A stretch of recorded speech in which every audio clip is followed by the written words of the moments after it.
Shakespeare's probably not happening until after Checkride. So, we're going to get going with more,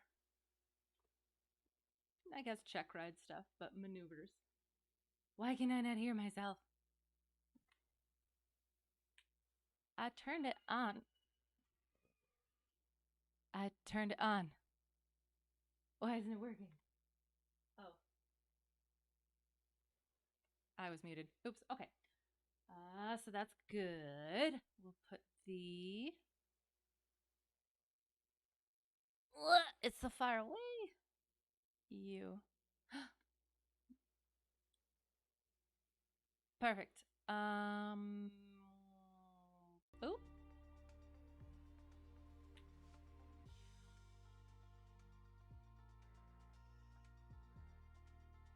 Excellent. Okay.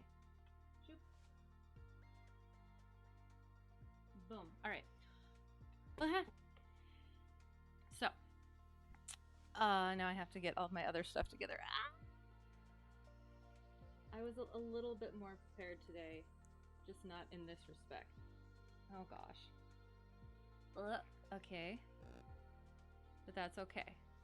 Because what really matters is the flying stuff. So, lots of things to do. And hopefully, since we got started a little bit early, we'll be able to get through all of them. So we're taking off from K-Man because maneuvers. Ha ha. And I don't know what bituminous is. Or bituminous. I was gonna look that up and I forgot. But yeah, whatever that is. And we are...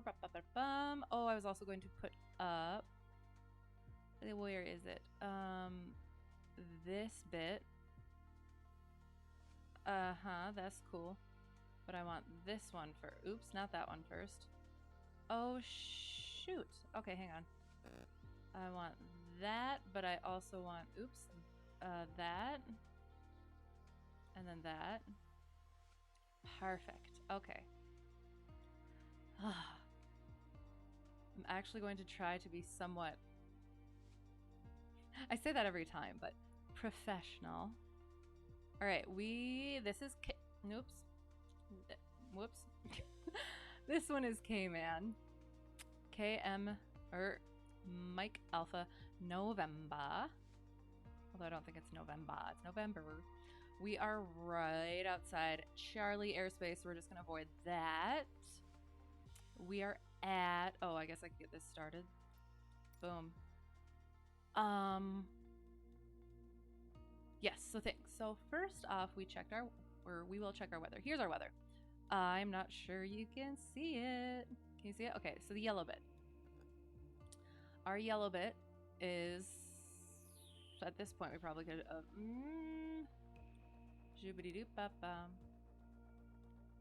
refresh. Okay, so wind is still calm. It's in VFR.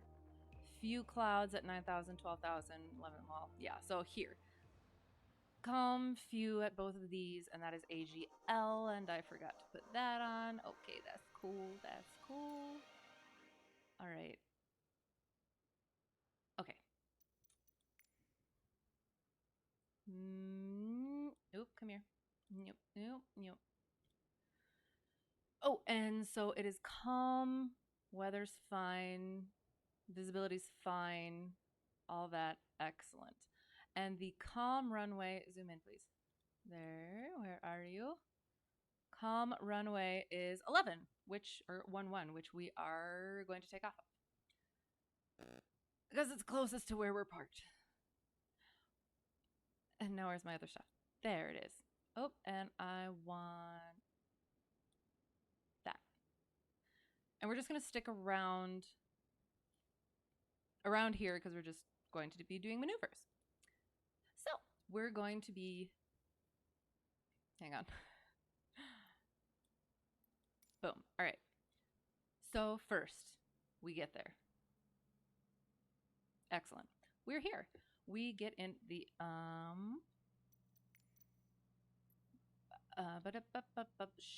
Oh, shoot. Okay, hang on.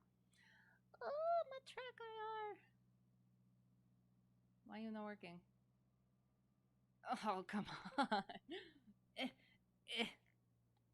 Shoot. Okay, hang on. Let me just. Oh, there it is. Oh, there it is. Kind of. Oh, it's over there. Oh, that's why. Shoot. Okay. I apologize.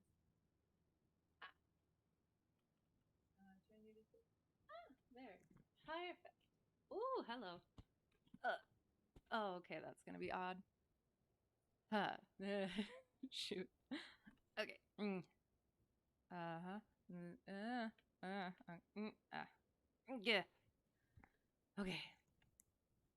Once we get this all figured out, it's gonna be great. I promise. And I will try to keep that promise. Boom. Perfect. Okay. So, we're back in business. We get in the plane. We take off the yoke because I should keep the yoke on, shouldn't I? Well, once we get in the air, we'll put it back on. Okay. So we get in. I'm going to have my checklist. All right. We get in. We take the control lock off. And we flip the master on. We turn on the come here, nav, strobe, beacon, taxi, and landing lights. And then we bring down our flaps.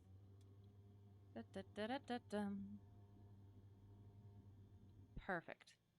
We hop out. Oh, that's not the right one. There it is. Okay. So we go around, we check our lights, and I thought I turned that up, but that's okay. We check our lights. Usually I check this one. Oops. This one first. That's on, I think. We check that one, and it's that's on, yes. And that's on, and that is on. And perfect. Okay, so our lights are on. Oop. Nope. That's not what I wanted. This button. There we go. Excellent. We check our fuel gauges, and we're going to put fuel in there anyway.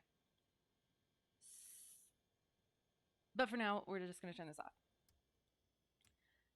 And we wander around.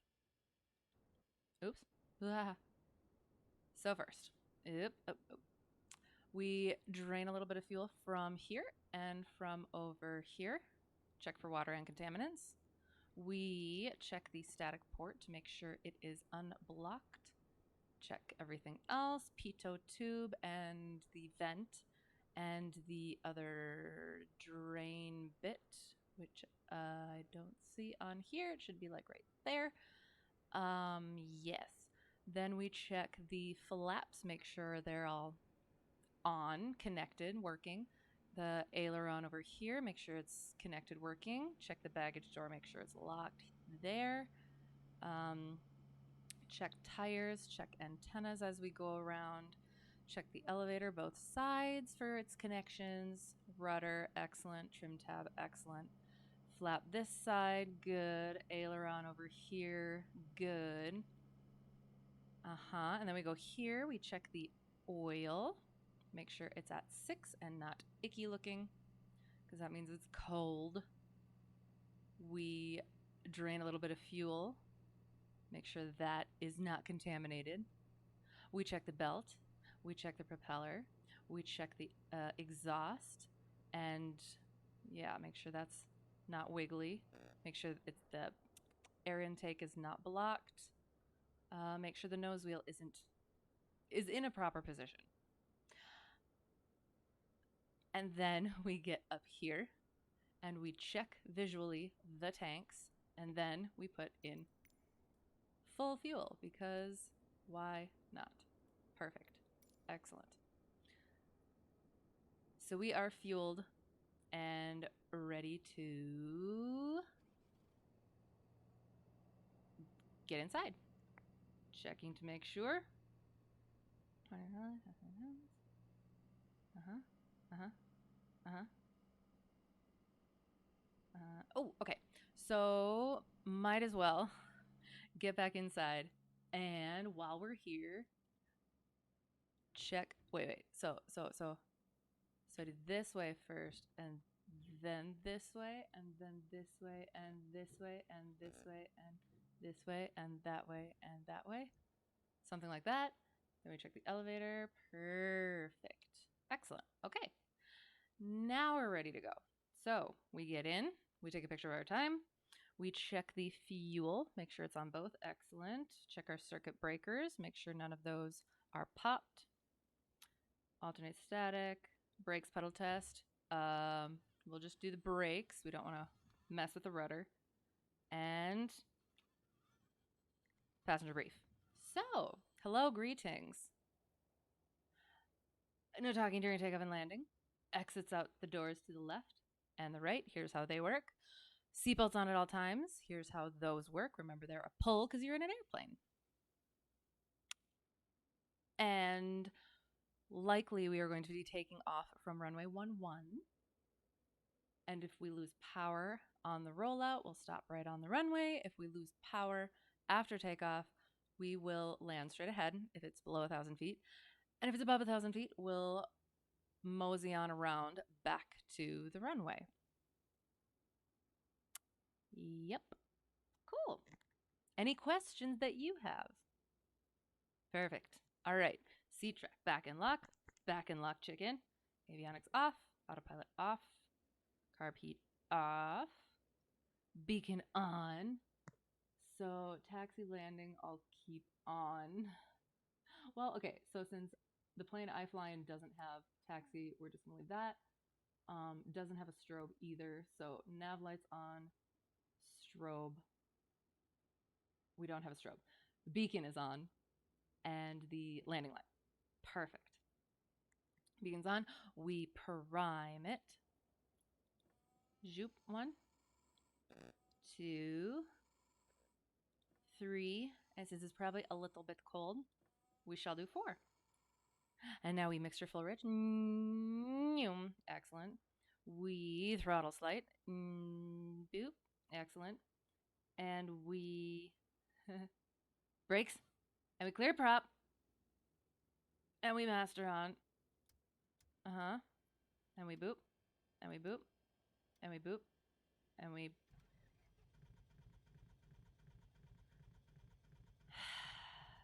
And since for some reason this never wants to work, we do it like professionals and Control E.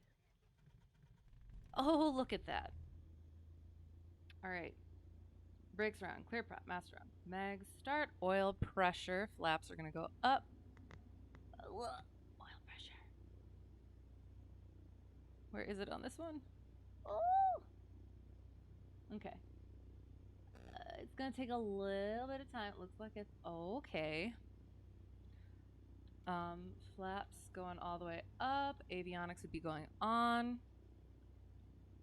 Nav lights are good. Our frequencies, we'll get our frequencies. Okay. So that is, let me find my Littell thing. Yep, that's not the right one. That's the right one. Okay. So we would get, this is, we're in Golf to 1200 and then Echo. Oh, wait, hang on. Just kidding. It's 700 because we are within this magenta shaded area. So no control tower. So frequency. Oop, we need our 122.7. So we would be on 122.7, and I'm not gonna mess with these because they're just annoying. And oops, and our AWAS is 118.325, which I assume would be for Boise over here. Yeah, so we would get our METAR, which I'm not going to mess with the ATC voices, but we will look once more at the METAR. Yeah. All right. So we have a calm, a visibility 10, clear. Okay. Our altimeter is 305 tree. We would set that, make sure that's good. Flaps are up, avionics, did our frequencies, ATIS AWAS, set our altimeter. Excellent. So we I just want to do my run up right here. So we're gonna do our run up right here. Unless I'm not supposed to. I'll have to ask. The so I have to fly to a different airport for my check ride. And it's going to be different because it's going to be more like this, whereas the one I fly out of is not. It's grass and no lines or anything, so you just kind of there's procedure, but it's also a little bit willy-nilly. So I kind of don't. I don't want to sit on a taxiway. But then again, if there's other people around, I will. I'll ask.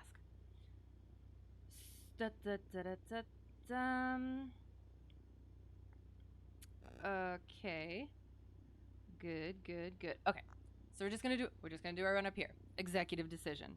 Brakes are set. Fuel's on both. Yes, excellent. Checking that again. Trim for takeoff. We'll say it is. Flight controls. Doing that once more. Excellent. Oh, and the back. Elevator. Perfect. Instruments. Looking good. And remembering we're at 2,000 altitude.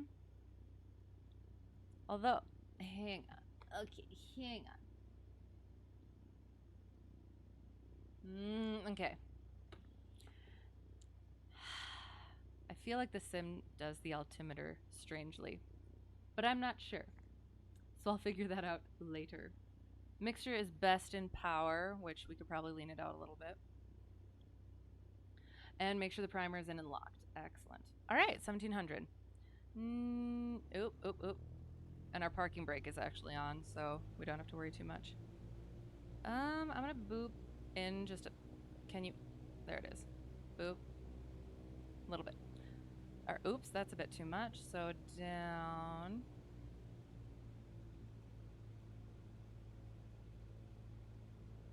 There. Okay. Mags. We'll try and get this. Oh, come on. All right. Nope, nope, nope. One. Watch for the drop. Make sure it grounds. And both. Oh. Watch for the drop on the right, left, I don't know. Right. And back to both. And carpet out. Watch for the drop. And back in. And then we go out and back in. Good. Make sure our vacuum is good. Is that it? I think that's it. Amps and volts. I don't know. So over there, we're just going to pretend that the vacuum is between 4 and 6, and the amps and volts are positive. Oil pressure. Good. Temp. Good. And we idle check. Excellent. Okay. So now, pre-takeoff. We're going to try a soft field, so we are going to put in 10 degrees of flaps. Boom. And mixture, we're doing full. Carpet off. Da-da. Heading indicator to compass. Excellent. Doors and windows locked. Transponder. Landing light. Strobes. Time. Okay. Oh, the other thing I was going to do. I was going to make sure I knew what was happening. Oh, no. With the... okay. So we are here. So we just taxi over there. And since it's uncontrolled, I don't think the... I don't think that there are taxiway designations. But I don't know. So we're just gonna go. And we're in Nampa.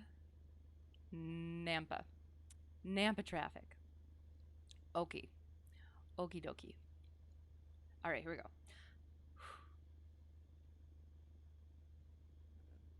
So we're gonna taxi first, and we're basically gonna take this guy out. So sorry. Parking brake off. Bada boom. And here we go. Yep. And soft field, we just keep.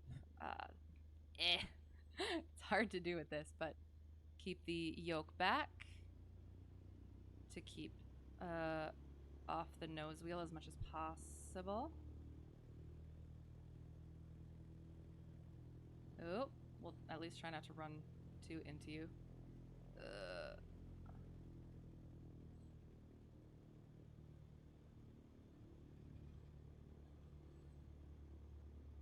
Oh, I should be on the center line.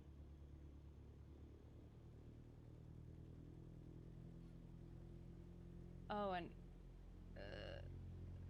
so so is that the runway right there directly?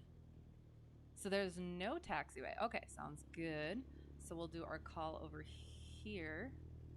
Once I get a little bit more over there. Okay, nice and yeah, whatever.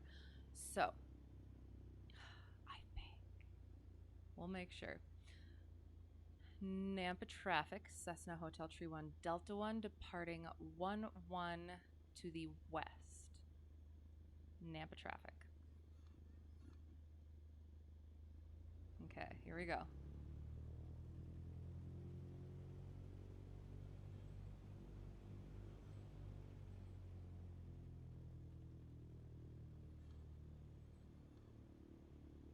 All right, yeah, this is directly the runway. Perfect. Oh, so back and no brakes. So just roll right onto the runway and full throttle. Uh-huh, okay. Keep that yoke back. Keep, I think. Oh God, and pitch down. Nope. Oh, ugh, keep that heading.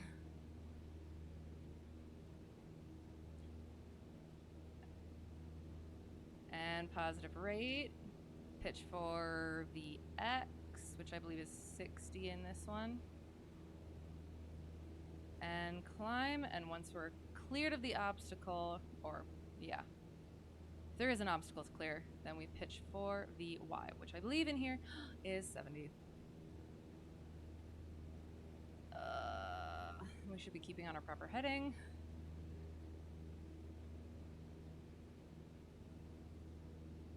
Where am I? There we are. Okay. And we're just gonna keep rising, not that much.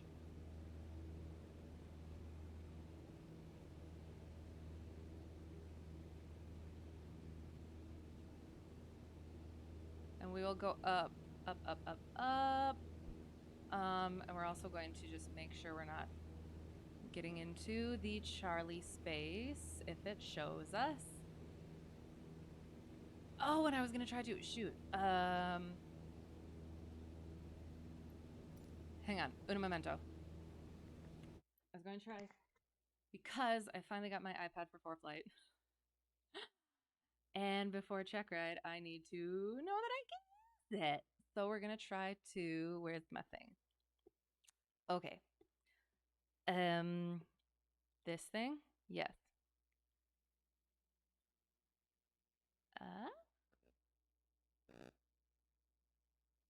Okay. And now. Okay, so I'm over here. Is that me? No, that's not me. Nope. Oh gosh, where is it? Ugh, that's Washington.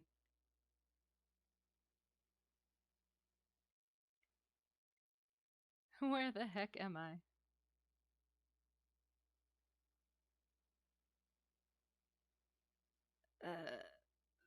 Okay, there. There.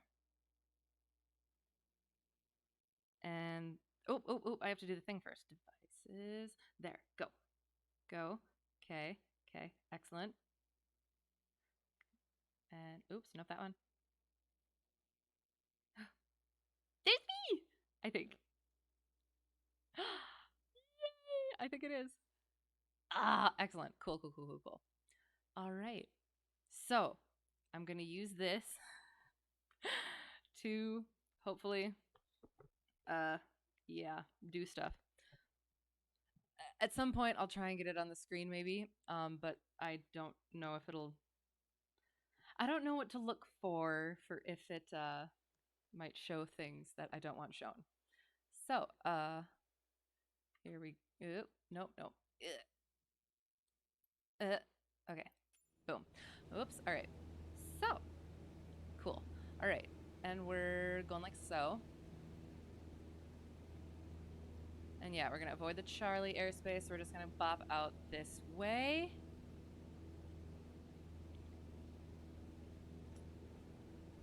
I'm turning. Oh, that's awesome. I love it. Okay. Oops. All right, so we did a soft field takeoff, but I think I might have messed it up a little bit. So we're going to go to the checklist and check that.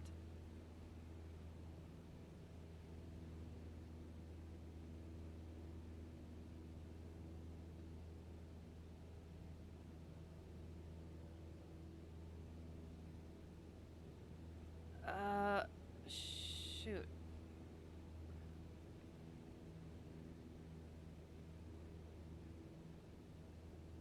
Gosh darn it. I took a picture of it and then I completely forgot to put it into my little thingy. Oops. And we're going to keep rising, and I'm not sure what I should practice first. We shall see. There it is. Okay. Oops. I'm just going to move it now.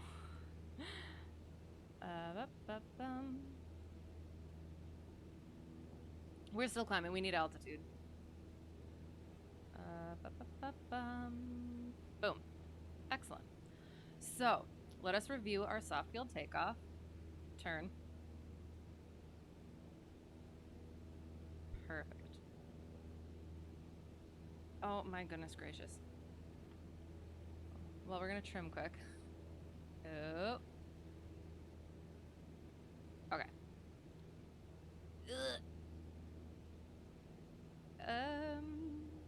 Boom. Perfect. There. So, soft field takeoff was supposed to be, let us see. Well, actually, okay, so we were at about, it said 2,000.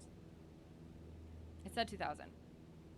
So 2,000, and we'll go up at least 1,500. So 3,500, 4,000. We'll stop at 4,500. So we will pitch. Trim.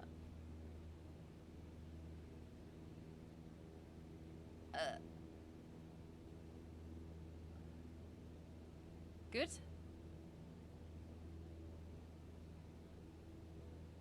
I think so. And we bring back the throttle to 2,500, and we bring the mixture out and back up. And that's too much throttle down, and we have to re-trim.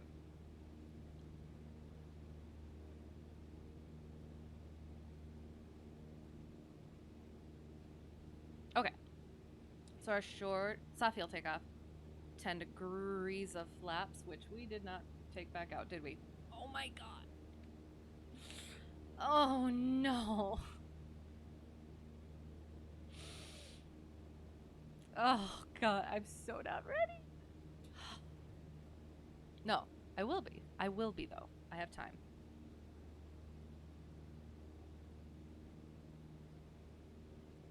Okay. So, yep. Carburetor heat cold.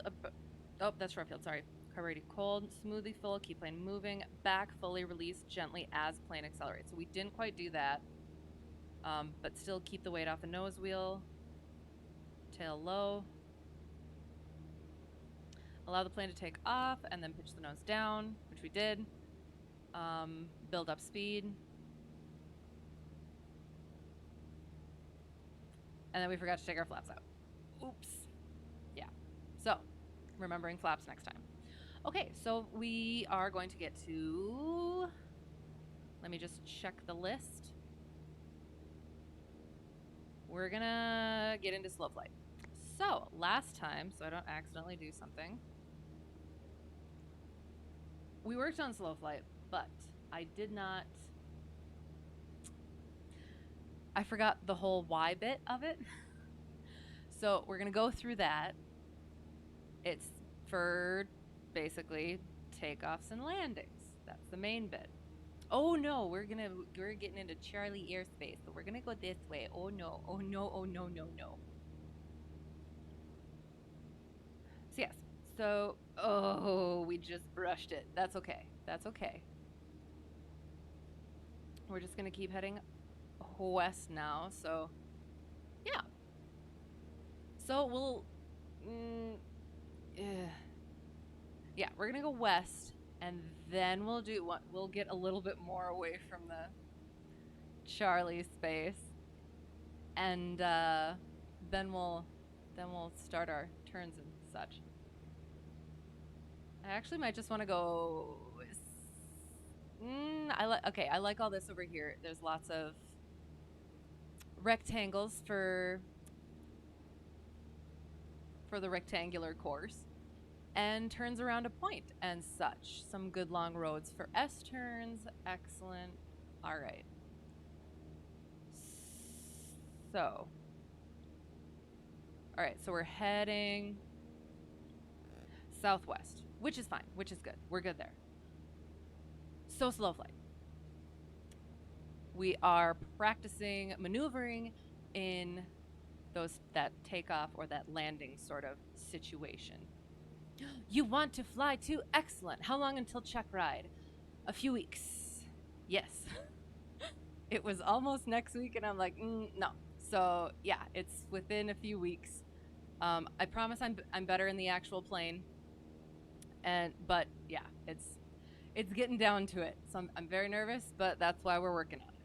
So you want to fly too? So do you not fly yet?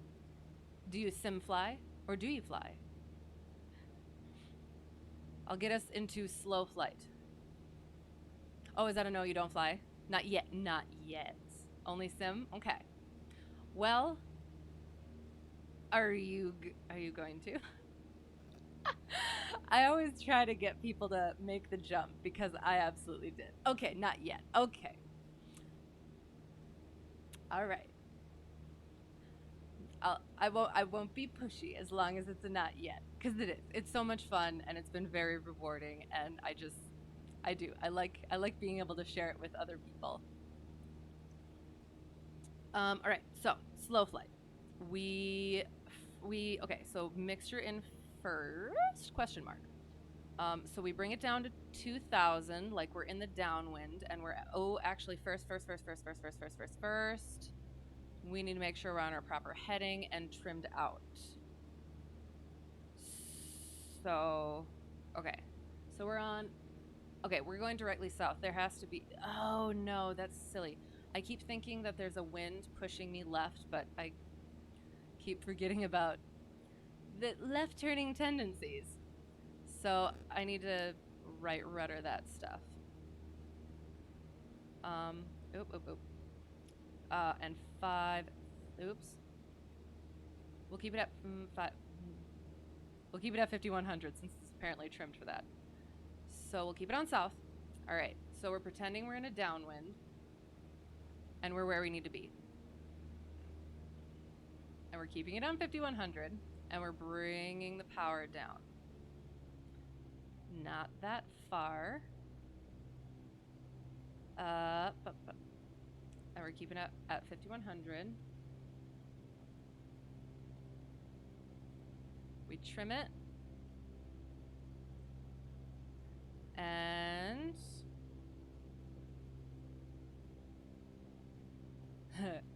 I hate the trim wheel in this. Okay. We're gonna do a notch of flaps. And I'm almost no, we'll just do the one. And we'll trim it back. And we'll do carb heat out. Mixture's full rich. And then we bring it down some more. And we're just going to do 1700, not the full 1500, I don't think. But we're going to keep at, oh, because we got to pitch up. Because we want to keep within 100 feet of where we were.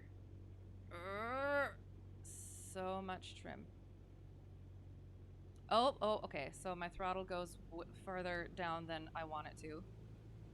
And we're probably not on our flippin' heading, are we? Shoot. The heading's the thing I always forget, and you make sure you're watching your airspeed. Oh my gosh. Okay. Nope. I need more flaps in, and okay. Okay. Abort. I know the speed. Okay. We're gonna get back up to, so power's full, mixture's full. We're gonna get back to south and 5,000.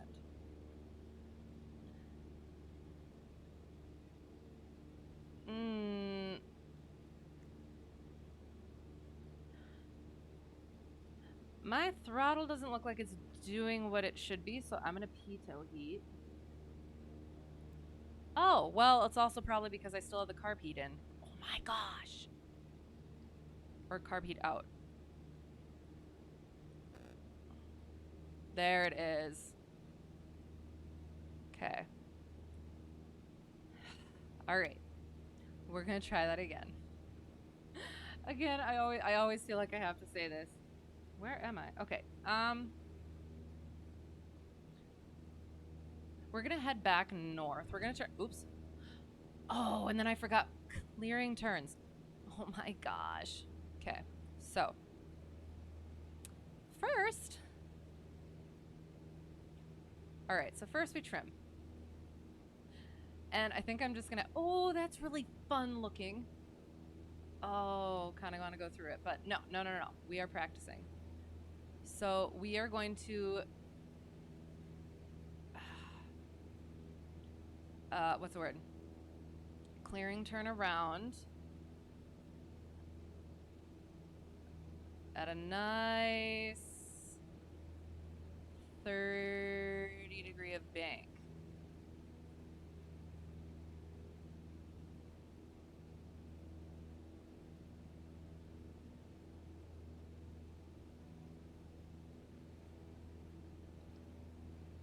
And we're at almost north.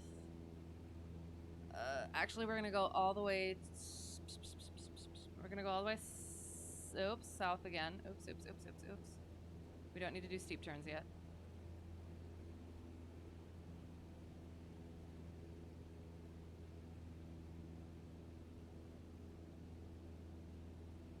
Okay. And we'll go back north. Because we're getting a little far from where we were supposed to be.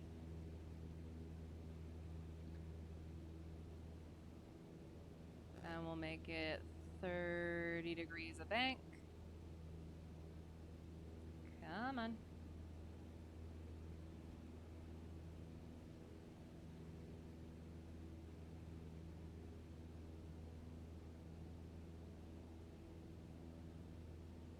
And we pass north.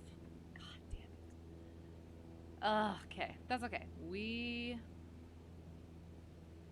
I kind of want to go that way anyway because I don't want to get in the Charlie airspace. So we'll actually just fly towards what I guess is Lake Lowell. All right, here we go. Here we go.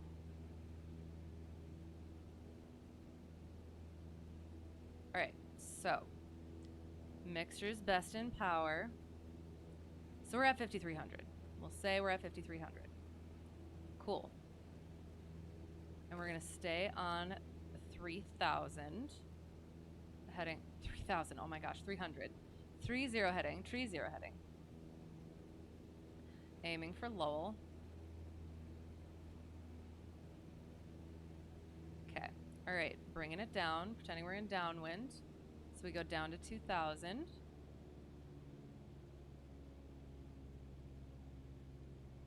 And pitch to maintain altitude.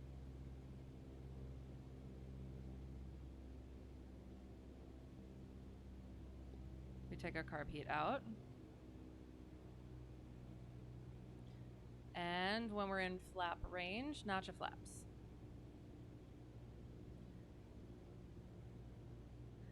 And we maintain our heading as well. Gosh darn it.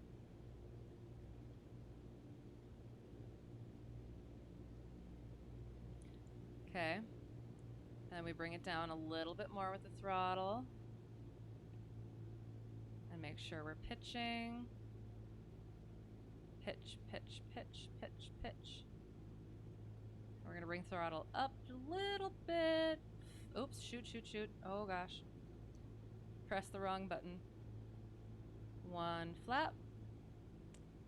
Oh my gosh. 2 flaps.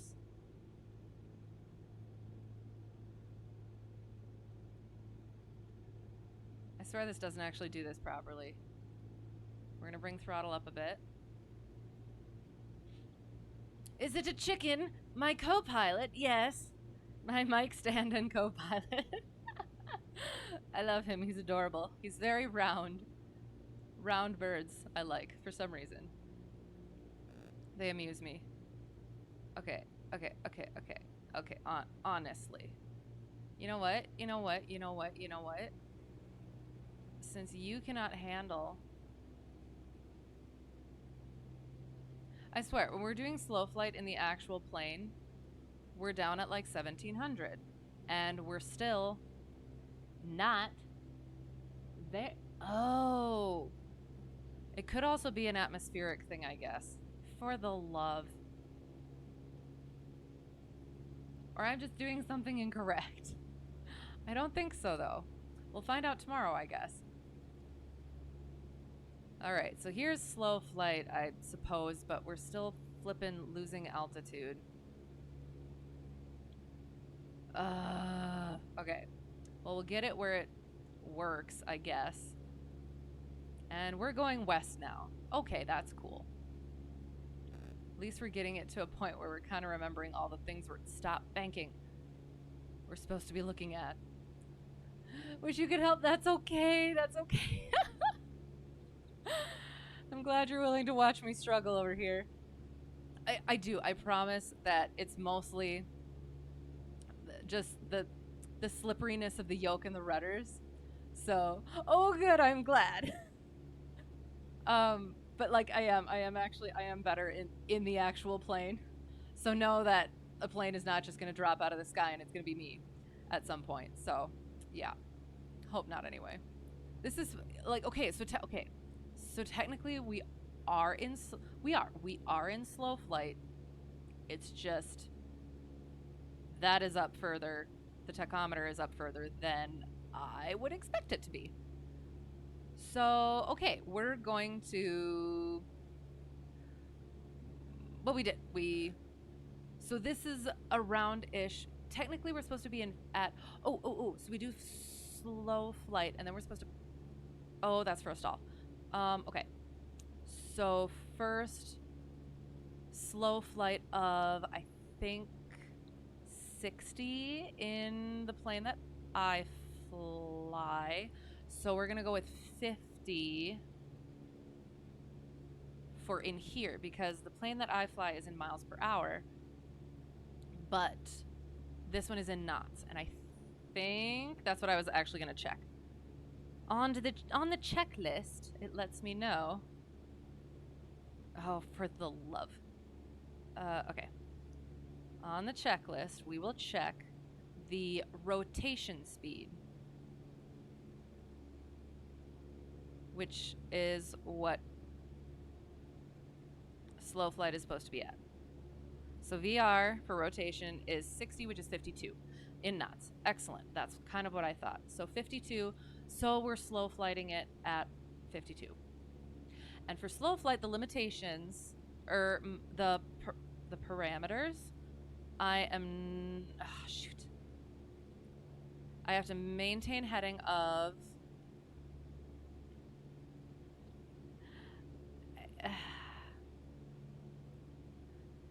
it's plus or minus 100 feet, which we've already broken that amazingly. Heading is, I believe, plus or minus 10 either way. Airspeed is plus 10 minus 0 because you do not want to go less than your slow flight. So we're at 52. And we would execute some turns probably. Make sure we're watching that speed, that altimeter, and we're just gonna... Yeah, okay, so airspeed looks good. Altimeter, well, so the VSI says we're still kind of dropping.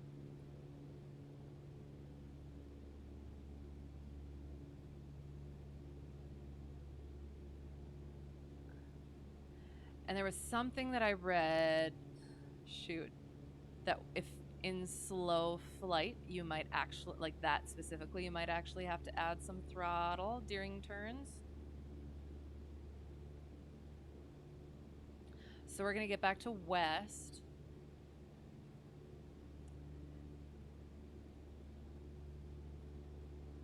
Because I'm still kind of dropping, but my airspeed is still staying basically the same. So I'm gonna add a bit more throttle. And I'm not even at a 30-degree bank. I can't remember if I'm supposed to be or not. I will. I'll find out all this stuff in the lesson. Oh, and we roll out gently. Okay, that one was... Shoot, it's plus or minus 10 degrees, isn't it? I think it was close enough. For now. So that was one, and that was to the right. So we're just gonna leave that for now. Yeah. Okay. So we're gonna try stalls again. Get back on... I wanted to say Wednesday. West. What was I looking for? That's what I was looking... Yep. So stalls. We're gonna go with stalls. And we were at 2,500... We were at 2,000, so we need to be at least 1,500 feet, and we're at 4,500. So, what we have to do is we get back into slow flight. Let me check where we are. Okay, excellent. So, we get back into slow flight, which we're at. And then we pitch down like we're landing. So this first one is going to be a power... Or we should do a power on stall first. We'll do power off since we're in configured for it. So we'll do power off first because that is if we stalled on landing. Oops. And we get us onto a yeah, we'll leave it on west. Oh, and we are pitched up a bit. Okay. Oh, get back on west.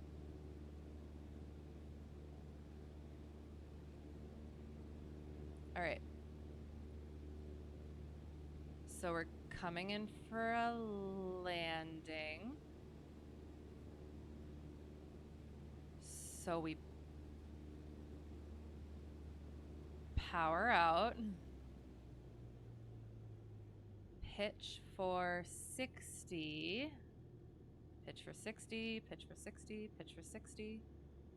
And then trim for 60, I think. And then we zoop, boop, boop, boop, boop. Bring it up, bring it up, bring it up, bring it up, bring it up, bring it up, bring it up. Wait for it, wait for it. Oh, and it went, so let the yoke go. Power on, the carb heat would also go in. And once we establish a positive rate of climb, we bring the flaps out, nice and gentle like. Ah! Oh, and ooh, and we return to our heading. Although I think forward stalls, you're supposed to just stay on your dang heading. Oy. But that was okay. That was okay, apart from the fact that it's very difficult to get the carb heat in on the sim. Cool. All right. So now, okay, that was okay. That was fine. That was good. We're on west, and now we power. We get to slow flight, kind of. So we power back and pitch up. Power back, pitch up. So we maintain altitude, but get back to rotation speed, which we then power back up.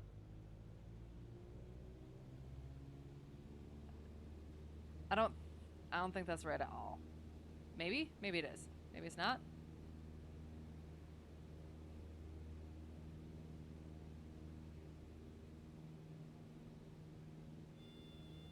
Wait for the brake.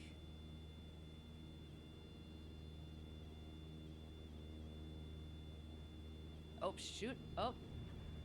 And we let the rudder go. Not the rudder, sorry.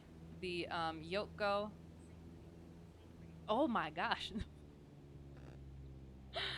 Oh my god, I was not expecting that. My iPad told me that I was going too far down, too fast. It said sync rate. Oh, and now we get back onto our heading. So I will. We haven't done these in a while, so once I actually have the lesson again, I will remember how to actually do it. But those did not go so poorly. We get back onto, I mean, apart from the whole heading bit, and yeah, I did accidentally kick the rudder a bit, which is not good. Yeah. So that was that. Let me check what our next slow flight stalls. We'll get to emergency procedures, but I think we'll do, yeah, we'll do ground reference maneuvers foists. So we're gonna see where we're at. We're gonna turn back toward the airport. Have I done solos? I have, and they were amazing. My first one was way back in October, and then I dragged my feet on it again, and then my instructor kind of made me do it again, and then it was good, and then I did a little mini cross country, just like local one, and then that was okay. It was terrifying, but okay. And then I had to do my long cross countries, which were again very nerve-wracking, but they were a lot of fun, and they were really good. So yeah, I have all of my requirements done. So yeah, the long one was the at least 150 nautical miles, landing at least 3 times in 3 different places. So going like kind of triangle. So yeah. And I promise, I am a lot better in the actual plane. I have all of my stuff together, and I'd say I'm a lot, in the air, I'm a lot better on the controls, I would say, I think. I guess we'll find out tomorrow during actual maneuvers, but, But yeah, I do. I take it very seriously. So if I come off as nonchalant at all here, it's just because I kind of can be because it's The Sim.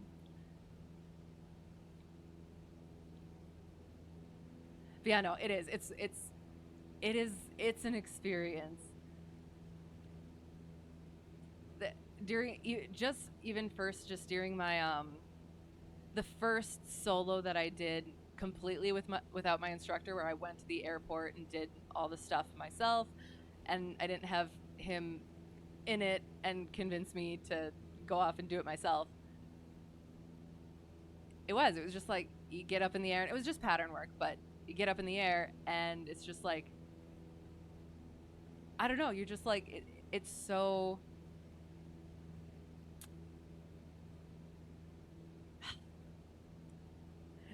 I don't want it to sound weird, but like you feel like so alone, but in a good way, if that makes sense. Like it's just it's they're like I don't know how to explain it. And then you'll have somebody come over the comm and just like it's somebody at some other airport, but it's just like, yeah, we're flying. I don't know. It's a lot of fun. Okay, it's easy not to take sim flying seriously. Yes. Especially for me, because like I always have this. I don't want to give myself bad habits.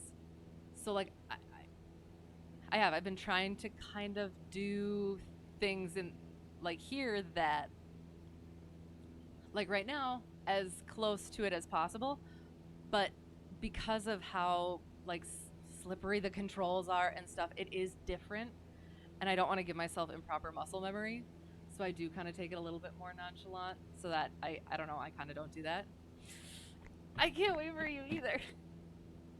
Well, so are do you have a plan in mind? Like is it soon? Or is it like a at some point sort of a thing?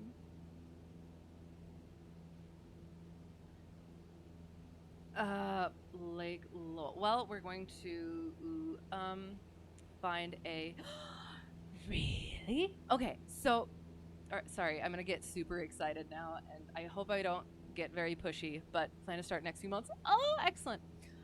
Okay, so do you have like your airport picked out? Have you contacted 1 to 3? Okay, excellent. Very cool. Very cool. Have you started studying? Are you doing? Okay, so I guess first, and if you're not this far, I'm so sorry, but like I am. I'm curious. Haven't contacted, haven't done discovery. Okay, sounds good. Um, um, are you doing? Okay, I have to remember what it is. Is it part 61 or part 91? Do online ground school. Excellent, excellent, very cool. Um, if you're cheap like me, you could always just read the entire FAQ, and then do sporties and a couple of. So yeah, so I just read the entire FAQ and did the ASA Prepware app for the knowledge test, and then the sporties knowledge test prep too. Um, but yeah, what do you mean entire FAQ? So the pilot's handbook of aeronautical knowledge or aviation knowledge. It's basically it's a big old it's big book. So yeah, sorry. So it's PHAK, Pilot's Handbook of Aeronautical Knowledge, and it's basically what all of the um, ground school uh, systems are based off of, and it's free. You can download it. It's basically full FAA write up guideline thing about all the stuff. It's got the systems. It's got airspace. Yeah. So if you just look up PHAK, you should be able to find it. But yeah, so that's where that's where the schools get all of their information. Only have airplane flying handbook. That is also incredibly helpful. That is what I was actually reading earlier, preparing for the maneuvers.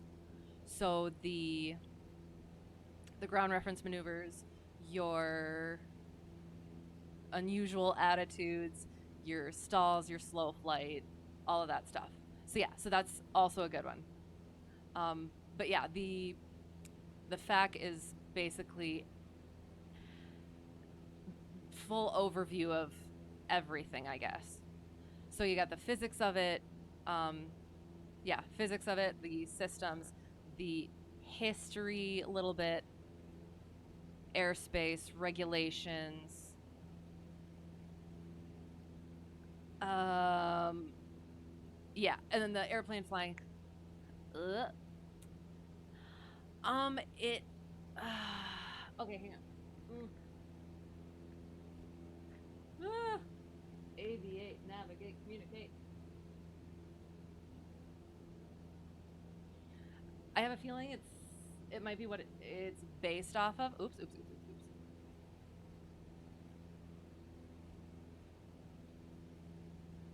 My laptop is slow. Oh no, you're fine. Okay. Um, okay. So actually, I think I did use this just for a smidgen. Um, hang on. Let me see if I here.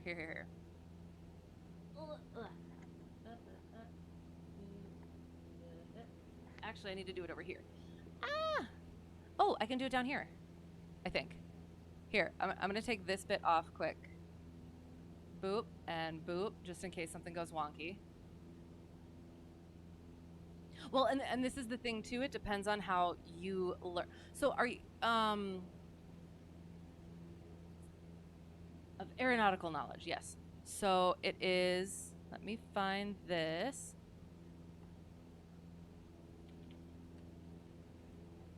Okay.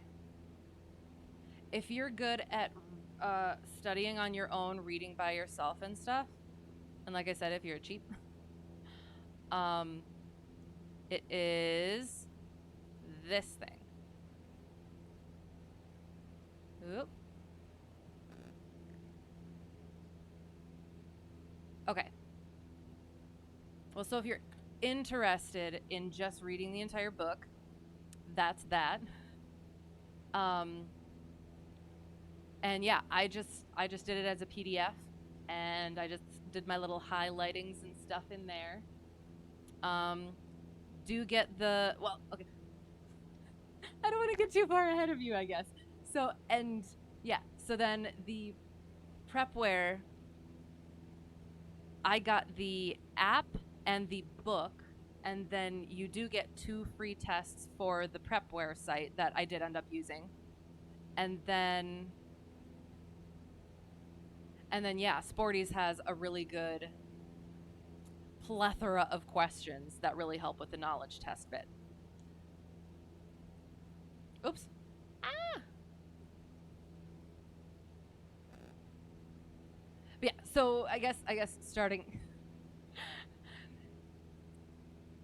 if you do decide to go that route, because that's another thing too is I should be cruised and leaned out.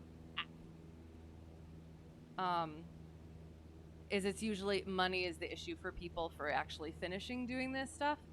So I like to help and be like, you don't need all of the things in that arena if you're okay reading the full thing, the full I can't remember how many pages it was, like 5 to 700 pages. Um uh so yeah, and that's fully for free.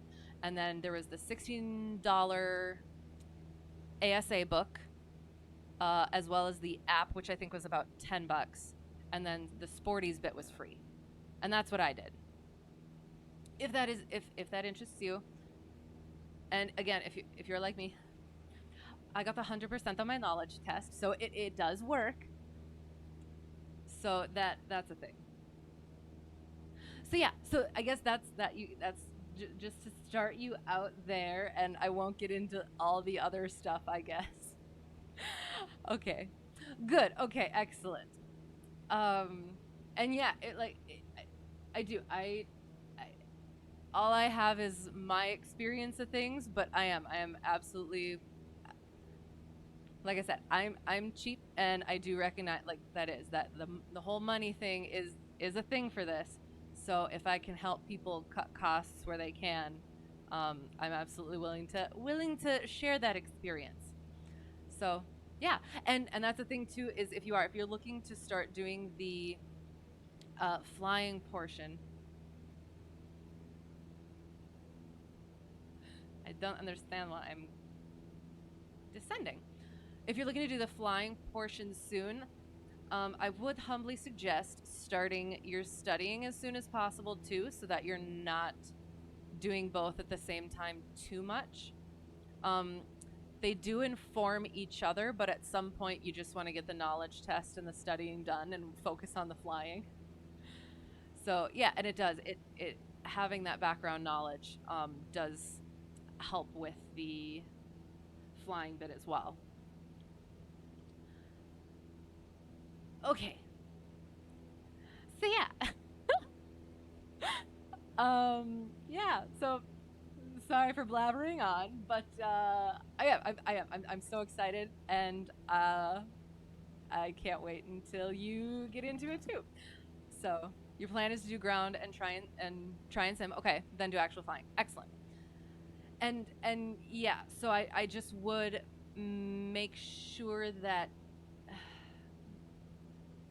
you are aware of the differences between the sim and the actual flying, because there are, and the sim is very helpful for concepts, not necessarily for the actual movements, maneuvers. Your yoke arrives tomorrow. Excellent, very cool.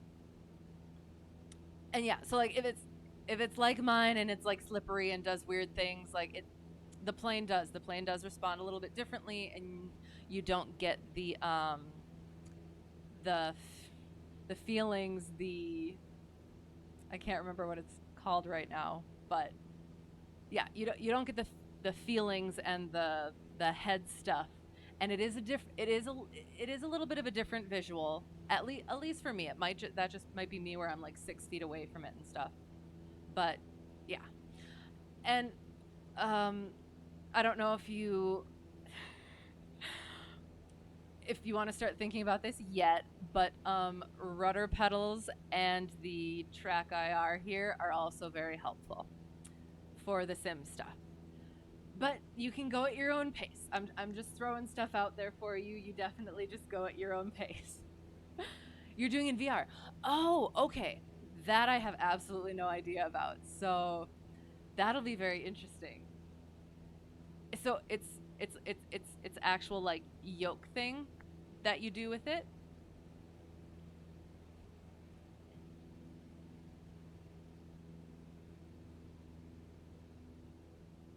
Okay, we're still outside of Charlie airspace, so that's good.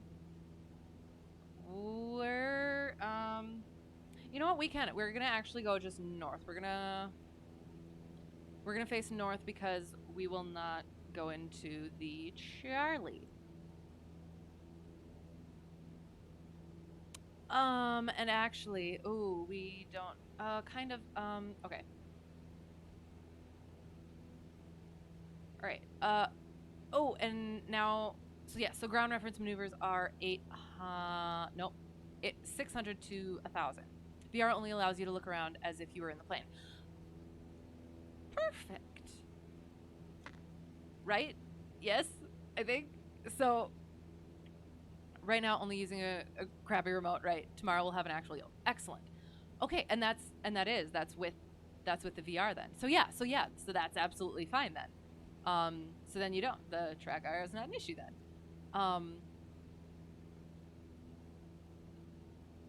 But again, I don't know how it works with that. So again, I would also suggest the rudder pedals. Did I just say lightning in here? Interesting. If that's a thing, if rudders work with the VR, I would also suggest that. Okay, so we're gonna get down to, we were at 2,000, so we need to be 600 to 1,000 feet for ground reference maneuvers. So we're gonna slip it down. We'll do left aileron, right rudder. And we'll just, oops, slip it. So we want to get to, we're going to go around 2,800. Oh, we're going to bring the throttle back.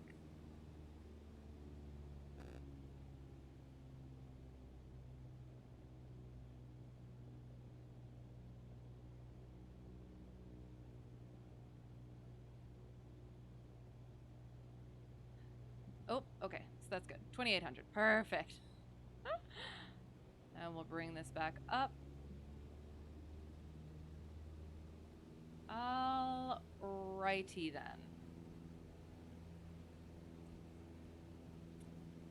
So I think we'll start off nice and slow with some turns around a point. Okay.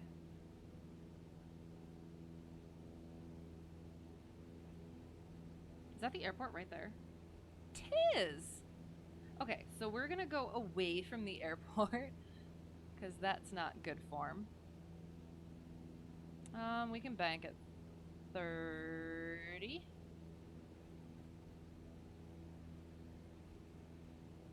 And stop ascending. Okay. Okay, so we'll cruise it out.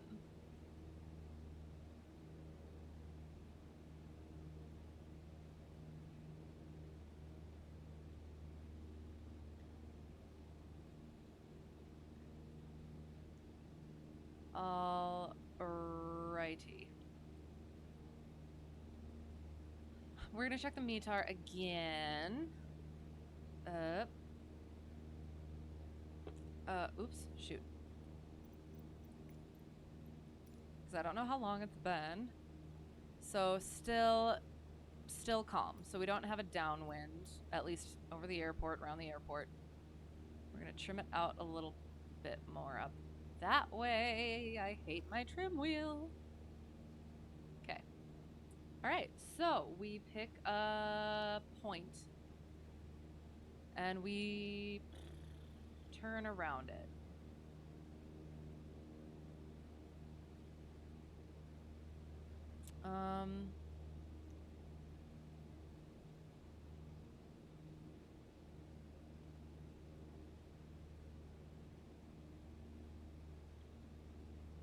And I guess we can do, well, while we look for a proper thing.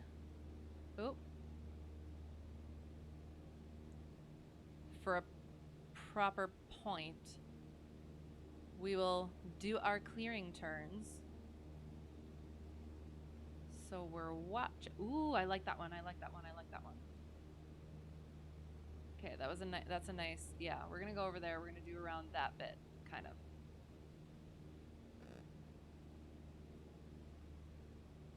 Okay. So keep it at between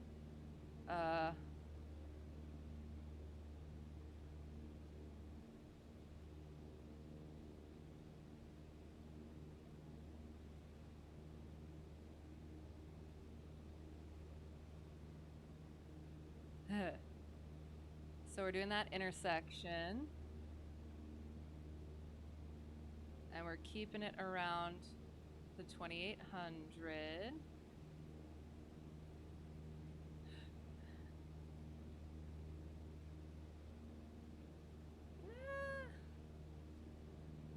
That did not work at all. Hang on.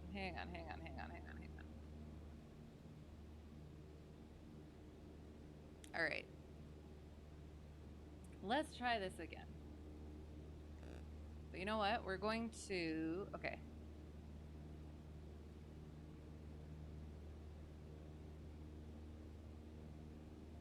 Make sure we're trimmed out. And we're going to be at around 100 knots.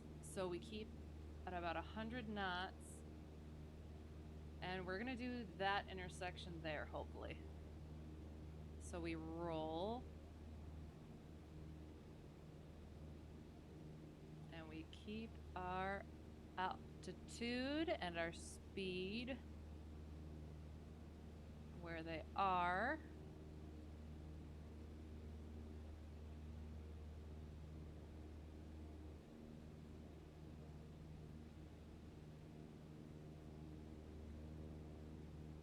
We're at 100. And we're bringing it down just a little bit. Keep at our intersection.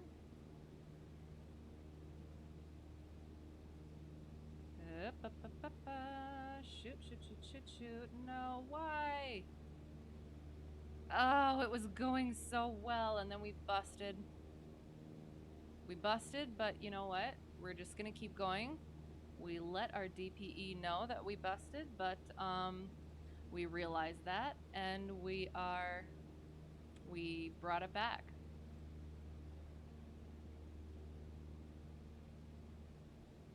Wasn't horrible. Oh. Okay, again, I swear part of this is trim wheel. I promise I'm not horrendous. Okay. Am I using rudder with these turns? I should be, but it's kind of calm, and it was going so well that sometimes, like it is, I love having the rudder pedals, but they are a little bit slippery. So it is. I sometimes find it difficult to use them. If I need just the tiniest bit. I think I need to do something with the sensitivity too. But I haven't figured that bit out yet. But yes, I should be. The next one I absolutely will. I was focused on the airspeed and the altimeter, so I will. I'll watch the turn coordinator too, and I'll make sure I do that. Configure the dead zone. All right, what does that mean?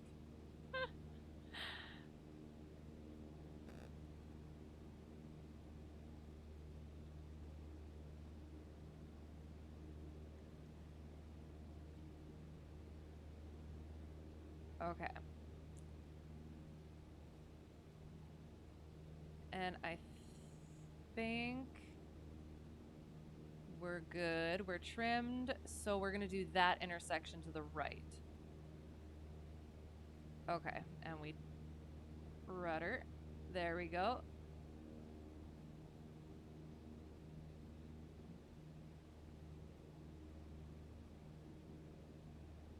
And I think it's supposed to be a 30-degree bank, so we'll go ahead and do that. So my ball is centered, and we're descending, but we'll bring it up.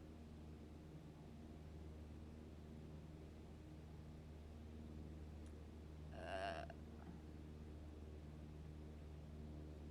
feel like maybe we're not supposed to do 30 for turns around a point. Ball's still centered. We're still at 2800. And I think that's our intersection?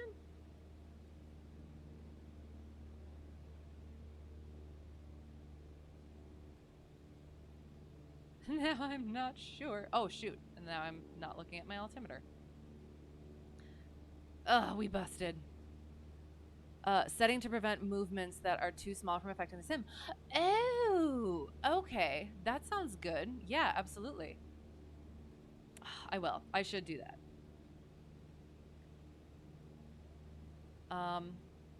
We're gonna try that again. Get back to 2800. And we're gonna try another one to the right, since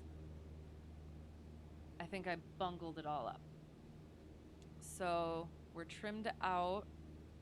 We're good. And we're gonna look right above the little crocodile window latch. And we're gonna do that square. Right about there. Oh, little bit of rudder to get into the turn.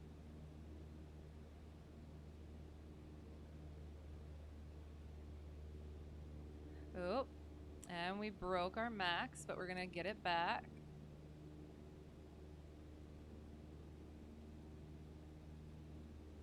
And we're back.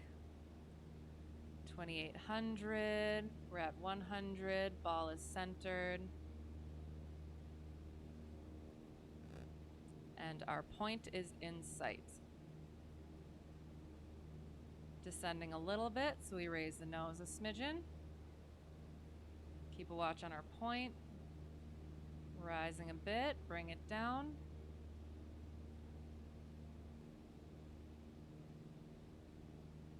Descending, bring it up, point still in sight.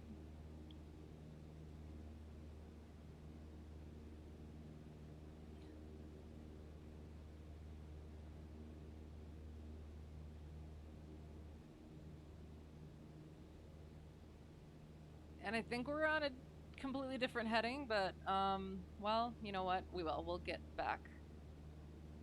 We'll get back to where we're supposed to be. Ooh. Went up past 100. But we'll bring it back down. Oh, the glare is real. 100 airspeed and 2800. Was I on east? I don't remember. Am I right over the run? I'm right over the runway. Crossing midfield. Nampa. That's not a good place to practice our turns. Spatial awareness and general awareness is good.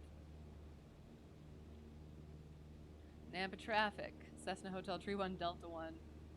Crossing midfield. At pattern. Luckily, there's nobody around. All right. So yeah, so I think I've got the turns around a point, and again, I should be better in the actual plane. So we'll get back to 2800, and we will look for a nice long road. Is this a nice long road? For some nice straight road for some S turns.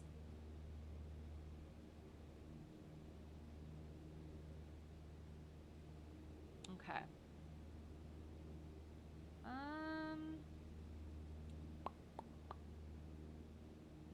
All right. What have we got? You know what? We're just gonna roll in. Okay. We're at 2900, and our ball is only slightly off center. And we just, we're gonna pitch down a little bit. We're at 2900, so we're gonna keep at 2900. And we're gonna roll some more. We're most banked at the crosswind, but and we broke that minimum. But we're gonna get back to our 2900.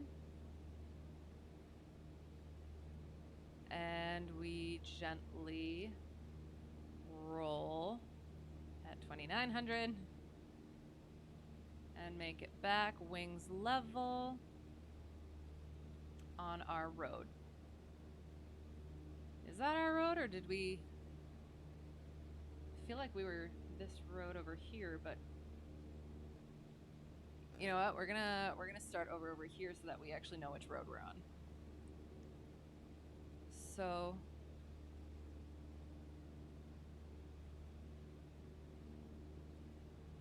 all right. It's gonna be slightly odd, but 2900, and we're no shoot. We're just gonna try it. See what happens. Ooh, no, not busting, not busting, not busting. Nice gentle, nice gentle.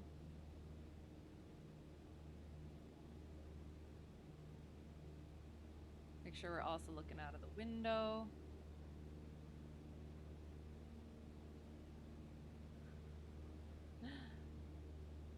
Oy, oy, oy, oy, oy. All right, we're gonna find out. We're gonna find a better road. Hang on, hang on, hang on, hang on, hang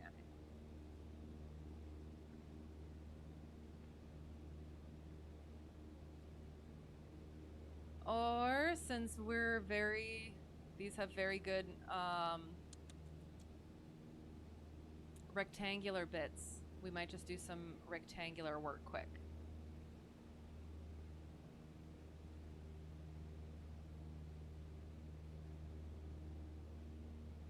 Or we'll just wing it. We're gonna do an S turn. So we'll stay about there. Gentle banking, gentle banking. Continue banking. Center that ball. Ah, shoots.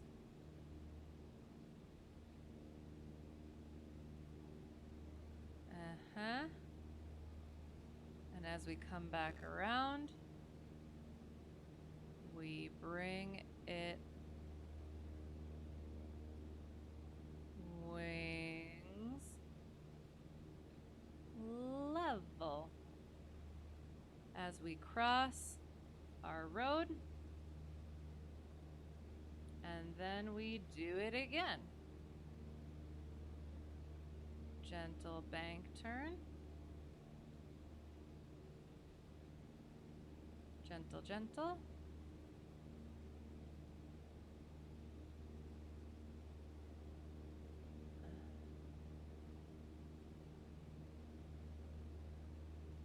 Oop, a little bit too much.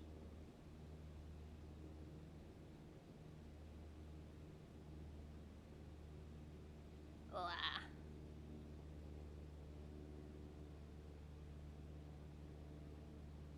That one was somewhat horrendous. But we know what we're doing. One thing that you learned after starting VR is that when you're using the monitor, you focus more on the VSI to get level, and in VR, it is easier to track the horizon. The attitude indicator, do you mean? Or, cause the so the VSI is this one, the vertical speed indicator. And what's the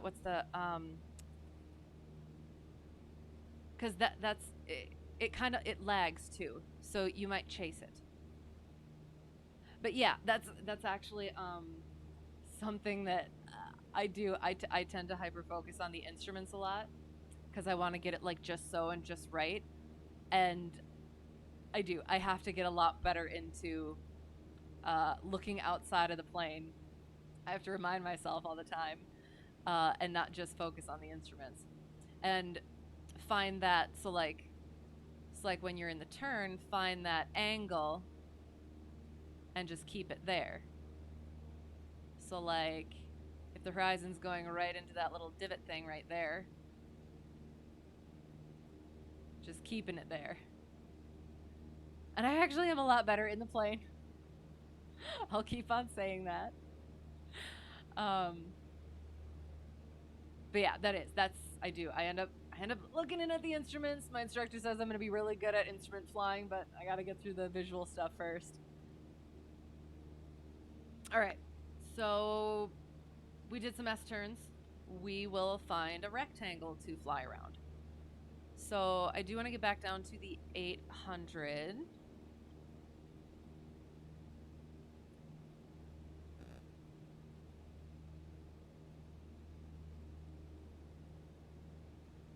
And we're pretty okay.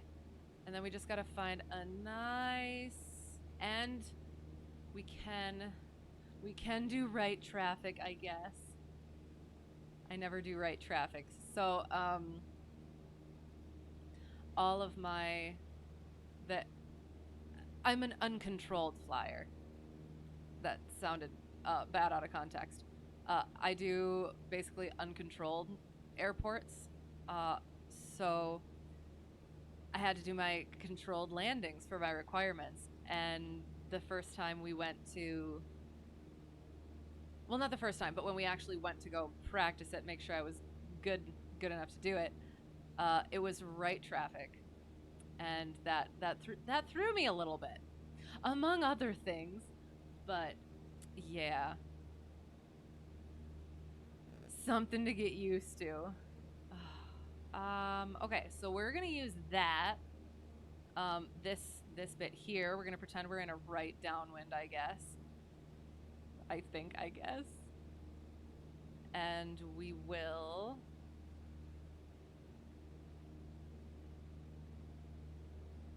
turning base question mark? Oh.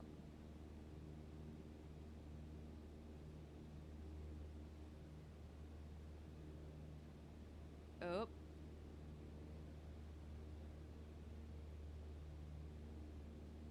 And roll out wings level, and we... It's just like doing a pattern, but of course I went too high. But we're gonna get back down to our pattern. And I think that that's our...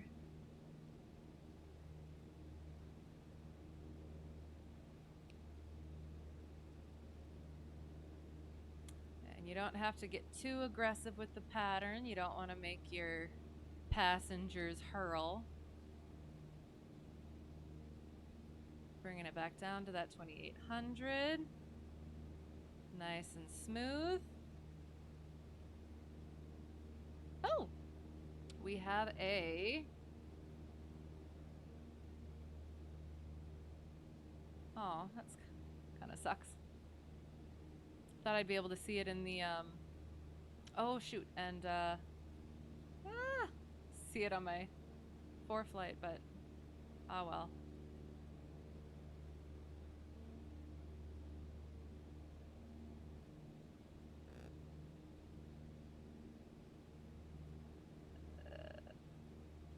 And I think that's still our right there, or is it up there and and I was just too busy looking at the plane. Oh, the distractions.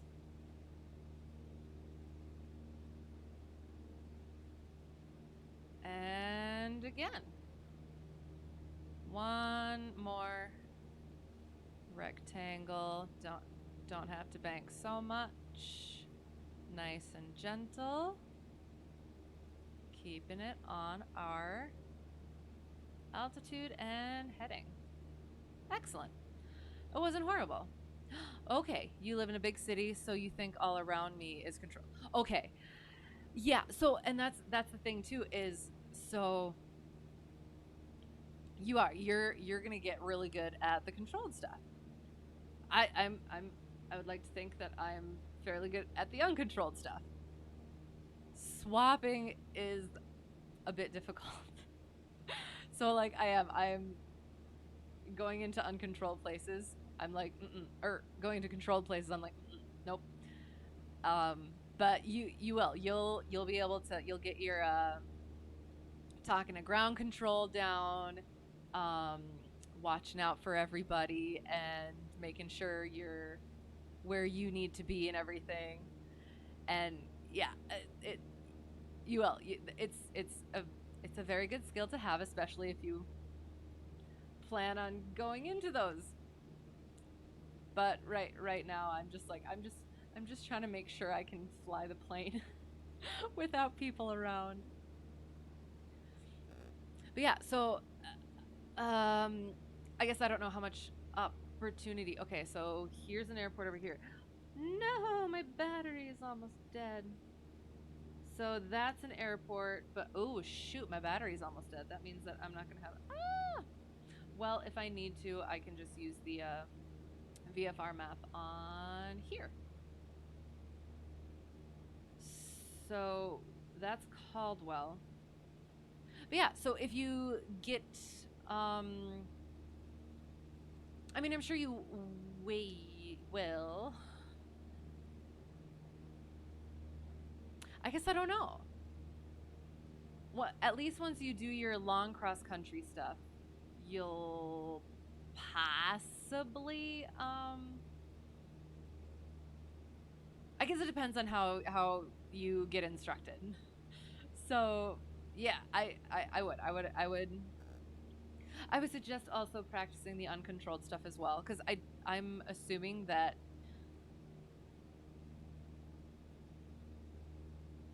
like, I don't think there is. I don't think there's like any uncontrolled requirements, but there is specifically controlled requirements. So you're gonna be ahead of the game with that. But I don't know. I think there's probably a lot more uncontrolled than controlled, unless all you want to go into is controlled. I don't know. That's gonna be up to you. But yeah, I do. I like the uncontrolled because I don't like having to deal with somebody else telling me what to do and having so many airplanes to deal with. It's usually just a few, if any. I like the if any part. In uncontrolled, you typically still do a pattern or straight in. Pattern. I do a pattern, and I read an article about like straight ins in uncontrolled, because you want to make sure. I would say you're going to want to do a pattern, because you want to make sure that you can see everybody, because not everybody has radios. Not everybody is. People can get lazy on them even if they have them. So you want to make sure that you have that visual um, awareness. So you're going to want to enter the pattern and make sure everything's good. Make sure the wind is good, like what it's actually indicating on the METAR, and you're going to want to make sure that you are visually aware of everything, and everyone is visually aware of you. On one of my long cross countries, there was somebody who did a straight in, and it was a bit of a nerve-wracking thing for me, because I didn't have my ADS-B yet, so I was just looking on FlightAware, and I could see somebody coming, but I didn't hear any calls, and they were around-ish where I was, altitude-wise, and so I was trying to figure out what I was supposed to do, and this was my solo, so I was like, okay, so what am I gonna do? Me, I'm a defensive driver, defensive pilot. So I like made sure I got, I think, above altitude. I stayed above altitude. I was in my descent, so I stayed above that altitude, and I kind of curved around where they were kind of heading, and they did. They ended up doing a straight in. But I didn't see them. I wasn't able to see them until I was like going into an upwind, and again, there are ways you're supposed to do it, and I'm not saying it's a good thing, but people do things differently, just because there isn't a whole lot of traffic, and especially if it's a familiar airport to you, people kind of assume. I do not need my landing light on, by the way. Anyway, so I ended up entering an upwind, and I called my upwind, and then that person called their final. So yeah, so I was like up here. I was like up here, right? And so they're supposedly coming from over here. I don't see anything, and so I make sure I keep on my altitude, and I try and oop around this way to make sure that, yeah, where are they? And then I see them down there, right? And I'm like, okay. And they didn't call. So I get on my upwind and I call, and then they call when they're like landing. And I was like, you couldn't have, yeah. And then I think somebody was coming straight in when I was on my final. And so I had to like make sure I got clear of the runway and everything. And yeah, so it's, at least personally, and especially as a student, definitely do a pattern. you're gonna end up doing your own thing, and other people end up doing their own thing. But again, for me personally, I do. I'm a very safe, watch for everything. What's the yeah? What's the best option, safety wise, and lowering the risk. So, which is you do you have to be that way as a pilot. Not everyone is, but I don't know. If we're sharing the skies by the book, yes, yes. Um, but yeah, if we're sharing the skies, I would that would be my suggestion and hope. So, oh my gosh, we're gonna be sharing the skies soon. Sorry, that's exciting. Oh, I'm very excited. Oh, okay. Was that another plane? I don't know. All right, where am I? Oh no. I Oh shoot. What am I at? What am I at? What am I at? Oh no. Oh no. Okay. We did not bust Charlie. Oh, thank God. We are under the Charlie shelf. Right? Yes. So the Charlie shelf, I'll actually is this shoot, is this on here? Nope, I don't have this on here anymore. Hang on. Boop-a-doop. Oh gosh, I don't know if you're gonna be able to see this. Oh, that didn't work at all. Okay. So I think potentially it's like here. So I'm like around here. So it would look like I'm in Charlie airspace, but this right here is this shelf. So right here, this is from the surface. So, okay, surface to 6900 MSL. So this is a nice big cylinder. And then there's this shelf here, right here, that is 4200 MSL to 6900 MSL. And I'm here, but I am at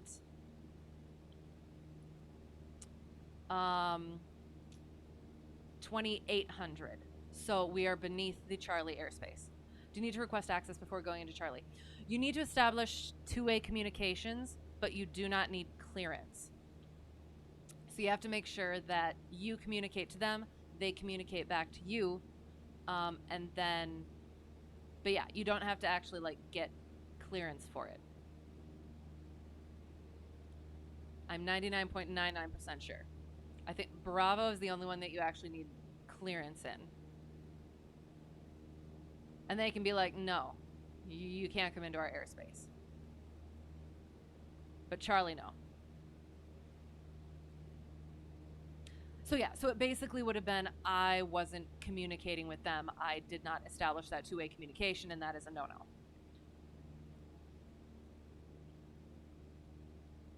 Okay, so we did the ground reference maneuvers. So we're going to do some emergency procedures. So I need my checklist. Okay, well, okay, I'll have the checklist out, but I do want to make sure that I can do it bop quick. So yeah, and it's the same for Delta 2.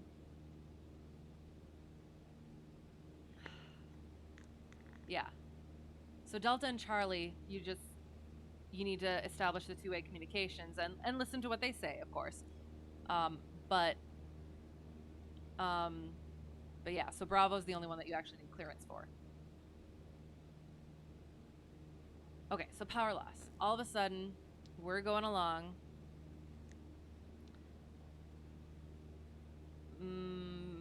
Put. We're having a good time.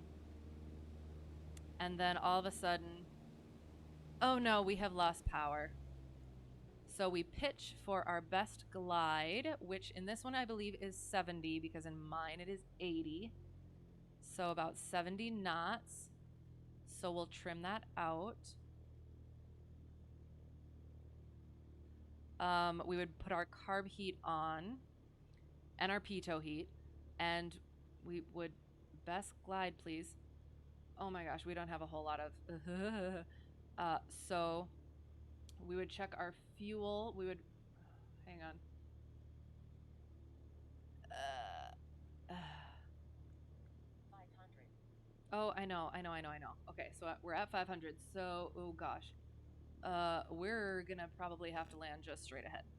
So we would technically check a bunch of things before. Oh, it's bumpy. It's bumpy, and I don't like it.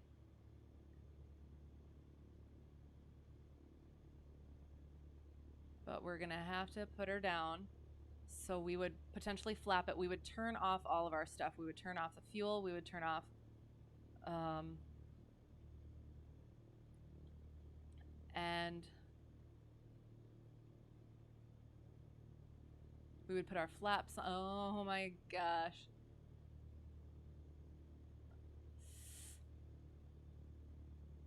Oh gosh. Yeah, we would have flapped. Okay.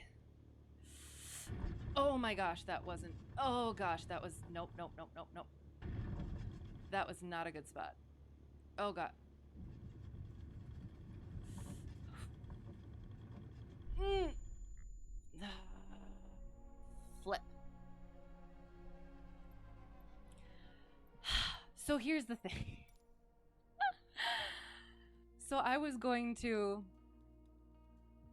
We did simulated engine failure. My last lesson.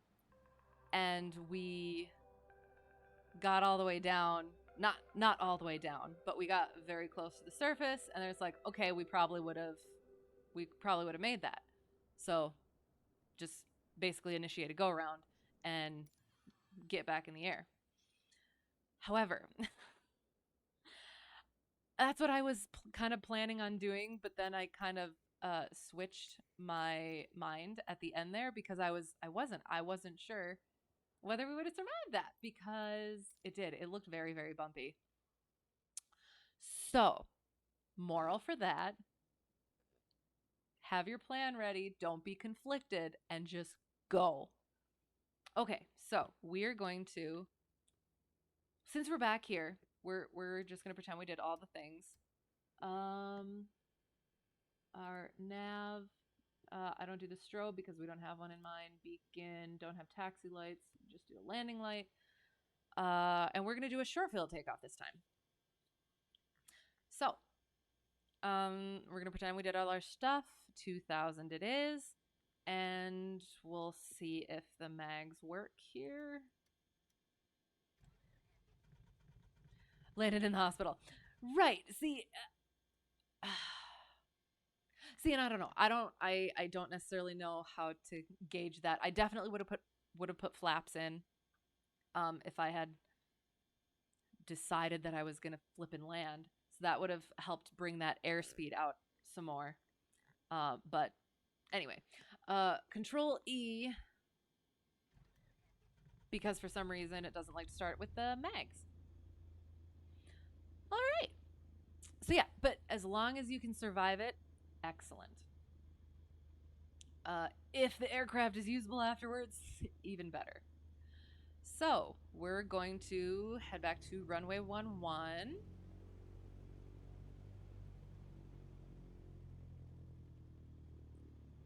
And we will stop before this.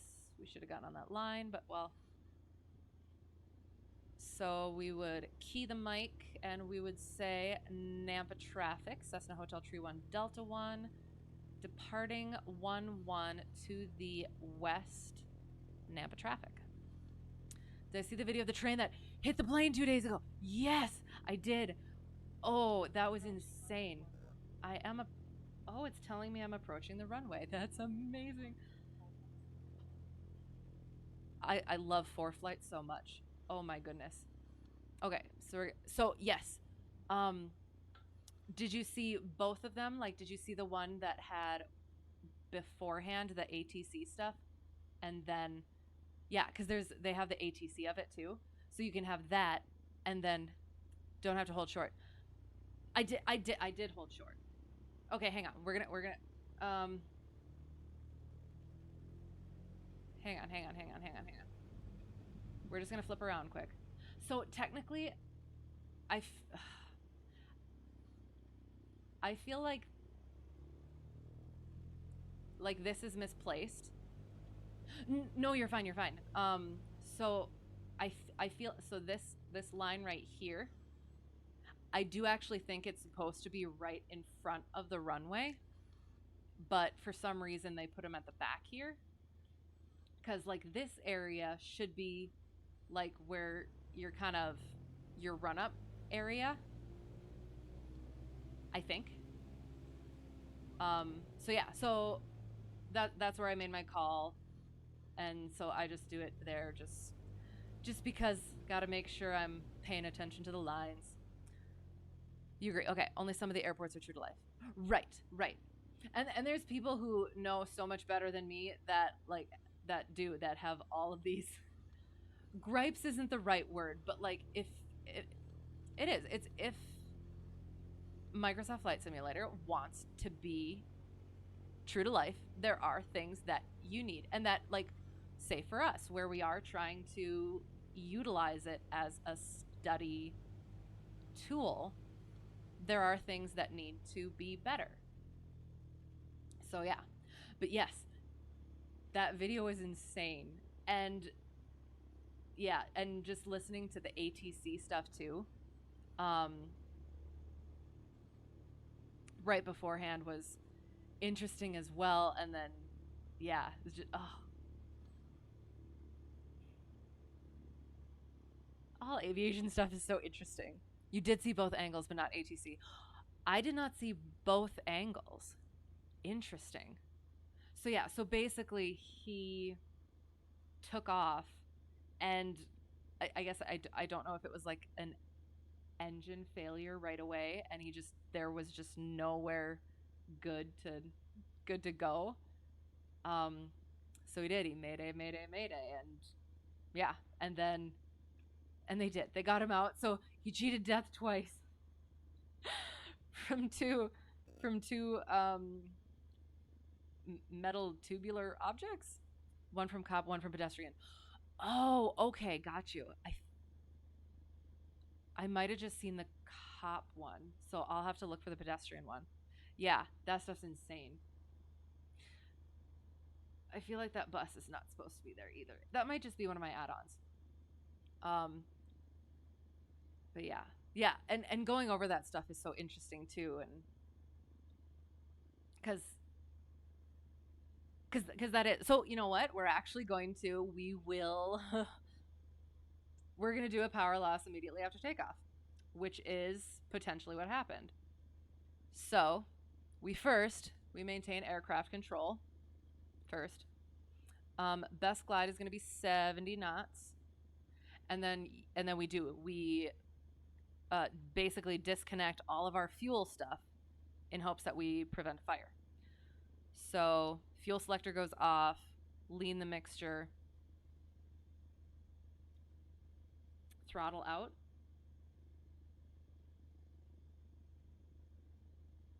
Okay. Throttle is not an issue, I guess. Shoot. I broke my tracker. Oh, it did it by itself. Okay. Oh, and we put flaps all the way down. See, this is going to be interesting because I feel like once we get airborne, we're going to do a short field. So we're going to have a lot of runway left. So we're going to see what happens.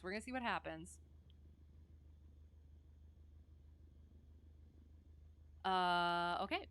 So we did our call. We're doing a short field, so we don't need flaps, at least in the plane that I fly. And all it is, it's a regular takeoff. You just hold the brakes and you throttle up. Awesome. Make sure it's going good and release.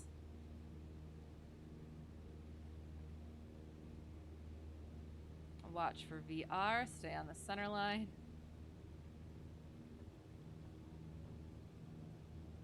And rotate. Okay. So we're actually just going to go up to 500 feet. And then we'll cut power and see what happens. So we're pitched for... Need to make sure we stay on our flippin' heading. So yeah, so I guess runway's not a thing. So let's say just 500 feet. All of a sudden, shuts off. All right, so we pitch for best glide, which is 60. Okay.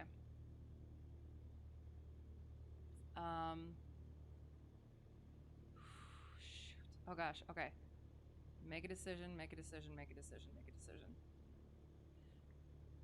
Make sure we're not stalling.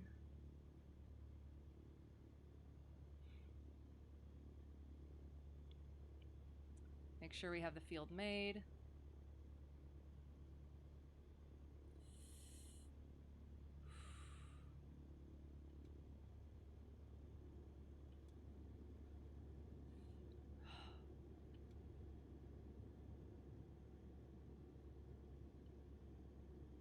Okay, flaps are down.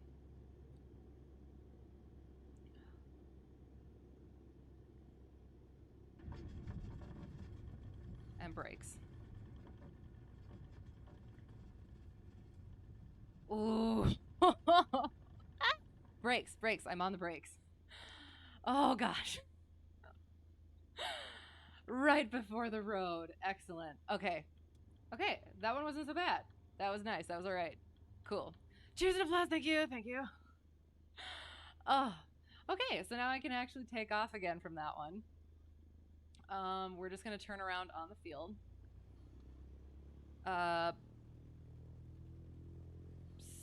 Yes. Turning around on the... my rotors aren't where they're supposed to be. Okay. All right. So we did another emergency procedure. Excellent. We did our power loss in flight, and yeah, next time I'll just assume that I'm gonna land. We'll do okay. Ever land on a road highway? Yes. I'm gonna yes and no. I mean, I guess yeah. So watch for cars. If it's a not very busy road and you think you can not crash into someone, which would yeah, that wouldn't be good. As well as there's usually also stuff along the sides of it which might not necessarily lend itself well to landing, but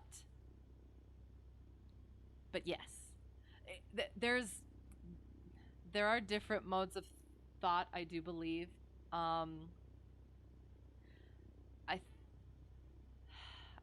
trying to remember specific, like, which it's been a while, so I'll have to find out again. But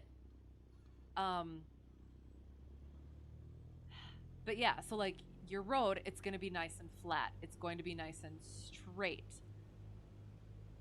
And if there's no traffic, that's good. But then again, you don't know, you can't really tell if there's anything on the sides until you actually are like very close, and you kind of have to. So yeah, there's like trees right here that are super close to the road here. That sure,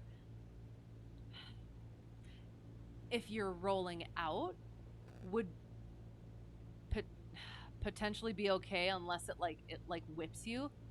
But if you're coming in and you're still flying, and you hit that, that's like if you have enough speed, that's not going to be good either. Yeah. So it is. It kind of depends. And and I guess I should also say too, anything I say, I am just a student. I am just passing on things that I have learned. Once you actually get your CFI, absolutely ask them all of these questions and make sure you get proper answers. Yes. This is just me learning, and hopefully sharing some hopefully knowledge and everything. No worries about holding me to it. Okay, sounds good. But yeah, but that because I do I've kind of heard it two different ways. One thing that I was somewhat kind of surprised about. So we did a simulated engine out last week, and the first space that I saw was lake, frozen lake. And I thought about it and I was like, okay, well, what if the ice isn't thick enough? So I asked him, because I always have to ask the questions. Um, and I'm like, okay, so lake probably wouldn't be good, right? And he's like, I think that would be great. I was like, oh, okay, I guess that's what we're doing. Um, so yeah, so that was something that was interesting to me. I do need to ask. I did just read the thing that it dumping into a lake or ditching into a lake, I guess, is in some ways. This is from the airplane flying handbook, actually. So double check it just to make sure. But it might be better in certain respects than ditching into trees. But like trees might also be okay if that's all you have. Just make, yeah, it is. It's if you can put it on something flat. So like the one I did before where it was all bumpy and stuff. That didn't work well at all, especially cuz I didn't put my flaps in and I had all that speed. Basically get your speed as low as possible once you actually have that field made. Kind of. Yes. Cuz it is. Any excess speed is going to once you get to the ground, there's nowhere else for it to go. So, yeah. Okay. So we will. Oh, I was gonna say try a soft field, but yeah, we can still do a soft field.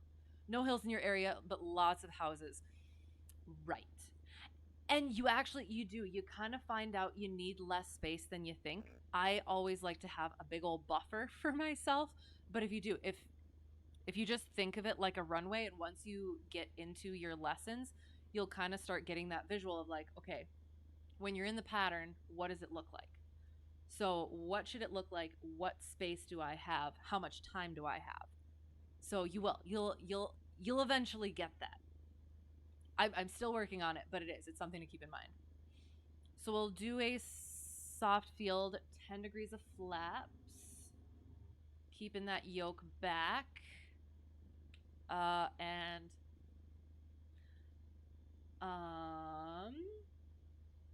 yeah, soft field takeoff and throttle all the way up, and gradually release the nose wheel just a little bit, kind of.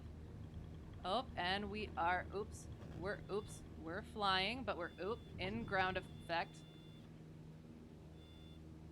That was horrendous. That was absolutely horrendous. We're still in ground effect, and I see trees, so we're gonna pitch up just like a little bit more. Okay, that was a horrendous short field takeoff.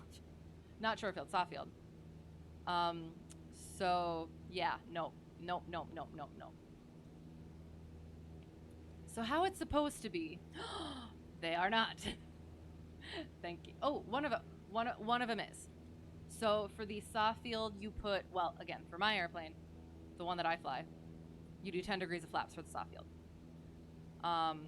But so how that was supposed to go down was you get your flaps in, and you want to get, so it's soft field, you want to keep the nose wheel from getting stuck.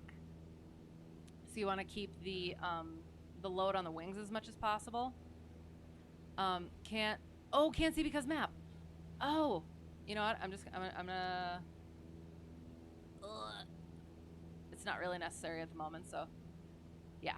So it was 10 degrees of flaps, to get a little bit more of that lift, and then you bop up into ground effect, so like one wingspan above the surface, and you build up your speed just staying in that area, and once you have enough speed, then you climb out of that at the X So your best angle of climb, and then once you clear any obstacles, you go to you pitch down a little bit for your best rate of climb. So that didn't work at all. That was stalling, and that was not how it was supposed to go. But we didn't crash back into the runway because I pitched back down as I needed. And yeah, and eventually built up enough speed. It wasn't pretty, but we didn't die. When do I put flaps up? Once you are established in the climb. So, okay, I'll see if, so here. So I just put flaps up and see how it wants to pitch up. So you got to be aware of that. And so okay, so yeah, so say I am, well, it's not going to do it too well, but say I'm climbing and I put those flaps back up, it noses back down. So if you don't have, you have to make sure you're in a good climb, in a decent climb,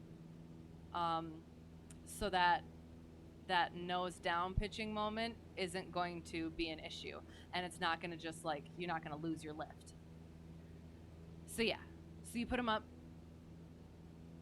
when it's not going to affect the aerodynamics of the plane. I hope that's a good answer. I actually really appreciate all these questions because, like, I have to be able to answer whatever the DPE has to or decides to ask me. So this is good. This is prepping me. It is. Thanks. Okay, good. And you kind of end up getting a bit of a feel for it, but also rely isn't the right word, but I look at airspeed a lot. So you're okay.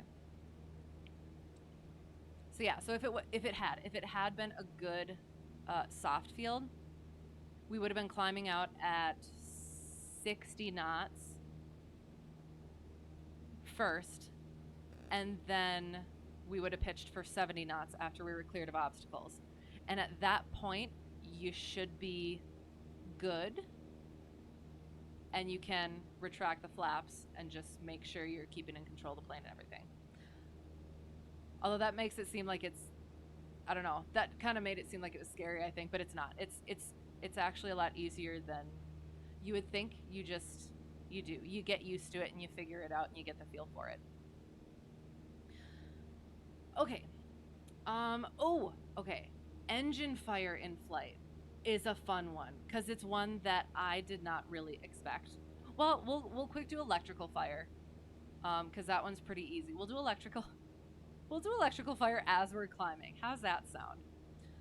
All right. All of a sudden, we're flying along. We're climbing up, and we want to be, in order to do the engine fire, we want to be at a decent altitude because, yeah, we will have some altitude loss. So we will climb. So we're climbing. So we're doing full throttle. So we'll pitch for 70, which is best. Nah, we can just do cruise climb. All right, so we're climbing, and we'll trim it a bit. Okay, so electrical fire in flight. All of a sudden, we're flying along, and smoke starts coming from the cabin, or from behind the dashboard into the cabin. Oh no! We turn off our battery and our alternator. We have no avionics, no lights, no nothing. That's okay for now, but we want to hurry. So we turn everything off. We would turn our avionics off too. And then what we do is kind of hope the smoke stops. And then we cycle through. See, I will have to ask if I'm supposed to do battery and alternator, or just the battery, or just the alternator, or I guess I don't know. But we'll just go I think full master on, I think it says. Electrical fire in flight, master off, all electrical devices off. Oh, and then I forgot, close the vents. Close the vents, the cabin heat, and the air. Hang on. Okay. So we'll get this right. So we did the master off, and now we're back on again. Hang on. So our master is off. Hopefully the fire stops. Or the smoke stops. Make sure everything is off. Close all of the vents. So it includes these up here. And cabin heat and air is over here in the plane that I fly. I think that's it.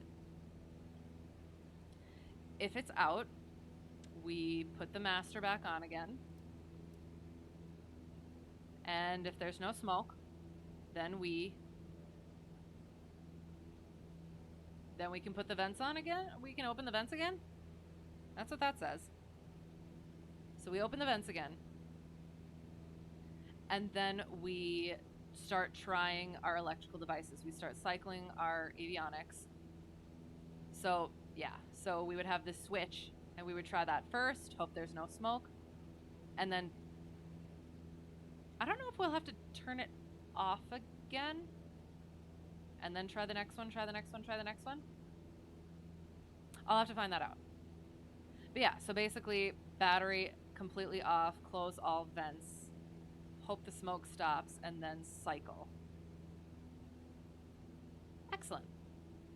All right, so now we are coming up on 5,000.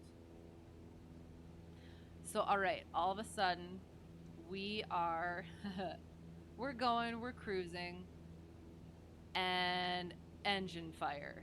No!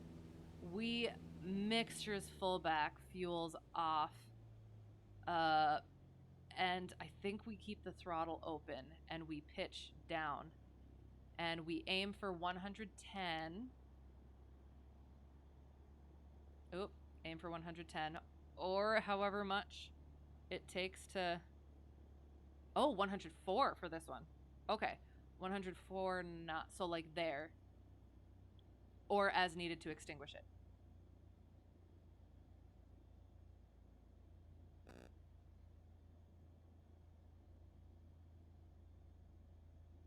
Oh, the master switch has to go off too, and the cabin heat and air has to go off as well.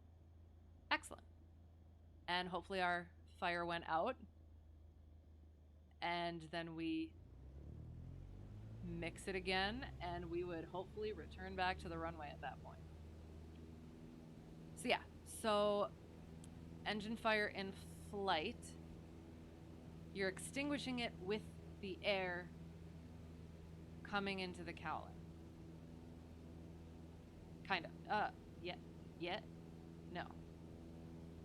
Well, now I'm just... There was something else about it, so I'm going to have to read about that.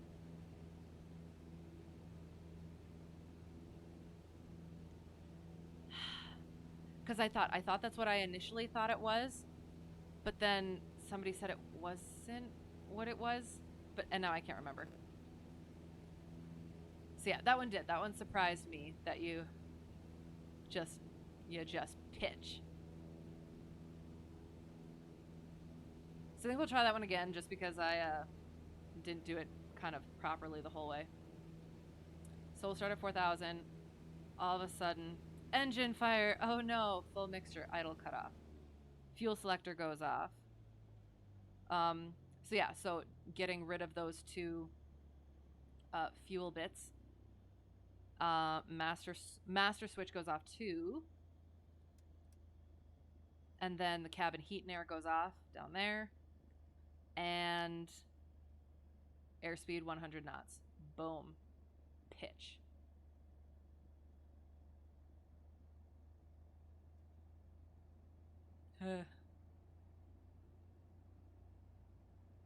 And we'll hope the fire goes out. So, hopefully.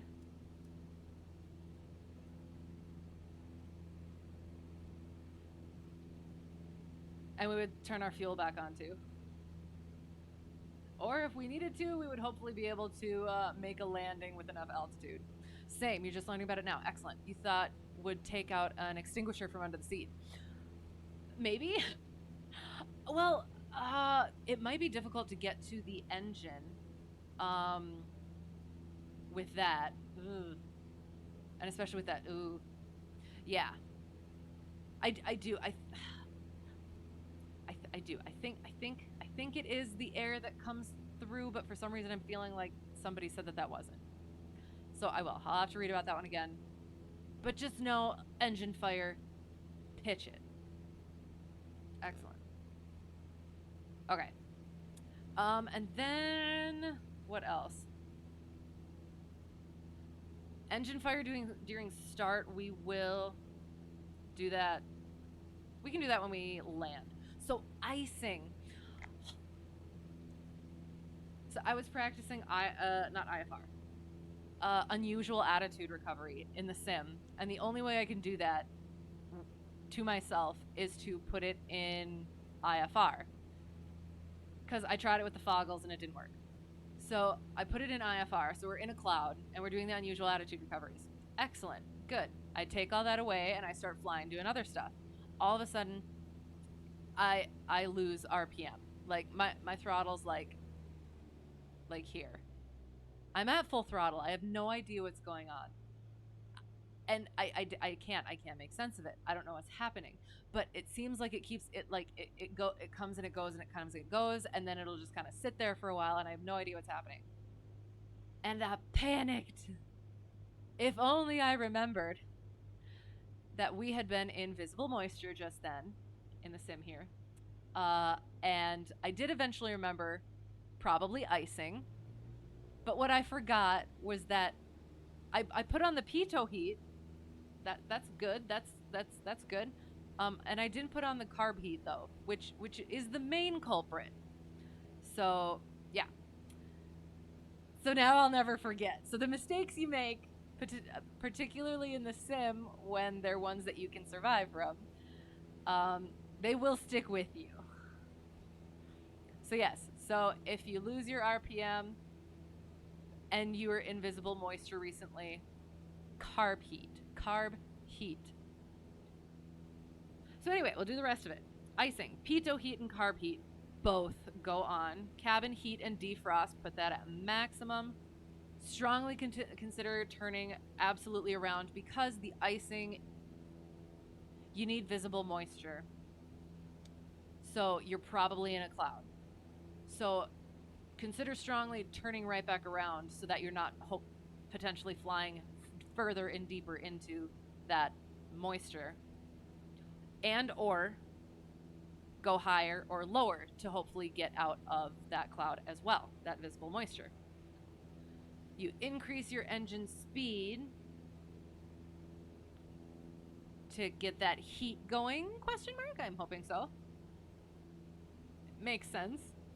And flaps you do not use for landing, and you land faster.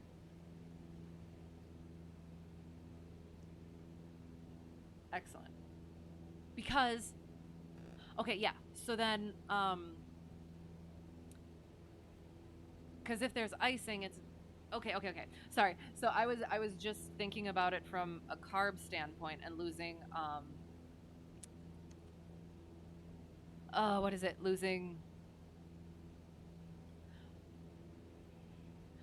I mean, losing your RPM and losing yeah. So if it ices up in your carburetor, then your fuel can't get where it needs and all that. Yeah. But this is also, if you're getting iced up in your carburetor and in your pitot, you're likely also getting iced up potentially on your wings. So when you're landing, the ice changes, or what's the word? Okay. The ice changes the shape of the wing and makes it more difficult for the air to connect. Also, I want to say increases drag, but I also want to say that might not technically kind of be correct, but it does. It changes the shape of the wing, and it reduces your lift capability, and I think so. You're going to want to not use the flaps, because that's increasing drag, and you're already increasing drag, and landing at a faster speed, you're hopefully potentially breaking up that ice. And especially because also like the ice, if you're landing at too slow an airspeed and the ice has changed that shape, the air might not be able to attach to the wings as well. So the air might separate and stall at a higher airspeed than usual. I thought you watched a video saying carb heat was preventative, and if you turn it on once you've already iced, you'll get water in the engine, and it can kill your engine. I have not heard or seen that. If icing is suspected, well, okay. So this is where I am unsure. What the the knowledge I have, what I remember is that if you suspect icing, you carb heat, you pee. Well, according to my checklist, you carb heat, you pitot. It could be a different aircraft, maybe potentially. I don't know. But no, like if you suspect icing, you carb heat, you pitot, and you just make sure that you leave the carb heat on until you're absolutely certain that the ice is gone. So that could be a potential thing, like if you put the carb heat on and you're already iced up and it melts it and then you turn it off, it could refreeze, but it could also potentially go into the engine then. According to my checklist and everything that I have learned, if there's icing, you carb heat, it definitely is preventative. I would wonder if maybe it was a different aircraft, or maybe it was if you don't leave the carb heat on long enough. I don't know. That would be something that I would have to ask and look into, and yeah, I don't. I'm not sure about that. But yeah.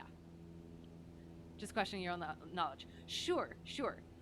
And that is the thing though, is it could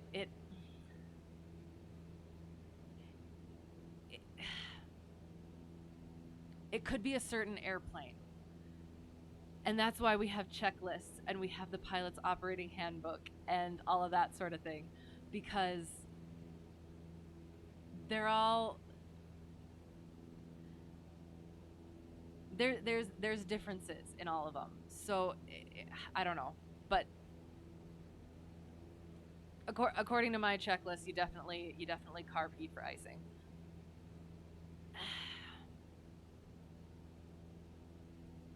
I will. I'll have to ask about that and find out for sure. But from again, if I would have to hazard a guess, like say you're my DPE, I'm just gonna go ahead and say yes, you absolutely carb heat, and you just leave it on until you know that the ice is gone. And yeah, hope that water doesn't get in the engine. But I think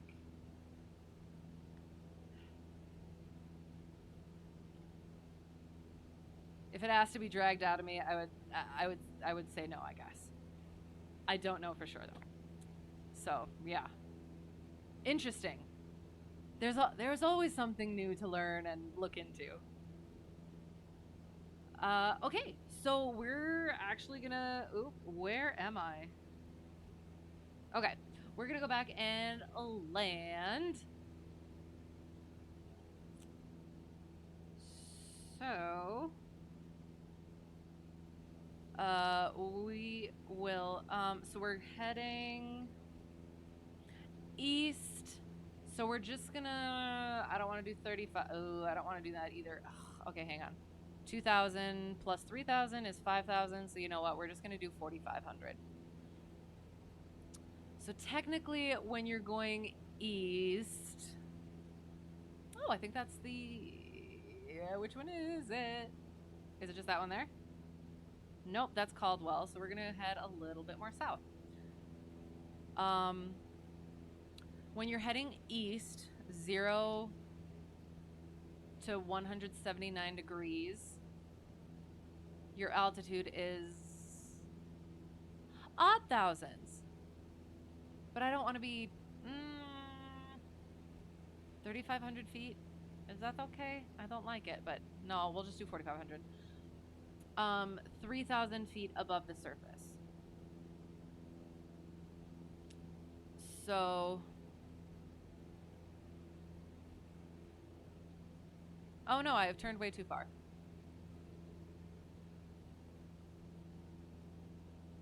Oh, I was going the wrong direction anyway. Jeez. Oi, oi, oi. All right. So we're gonna head sort of southeast. And since we're at, the elevation is like around 2,000, and I don't really want to climb up to 50. Well, okay, hang on. So pattern altitude is going to be around 3,000. So 4,500 should be okay.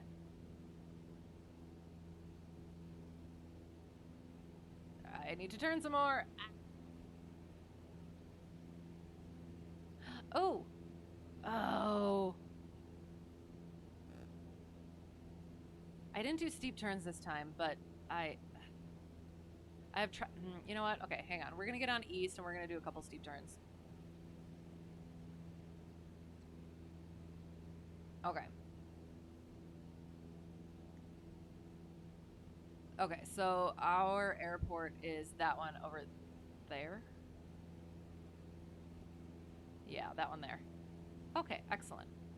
So we want to head directly for our airport, and we're going to steep turn it. And we need to trim out a little bit for 4,500.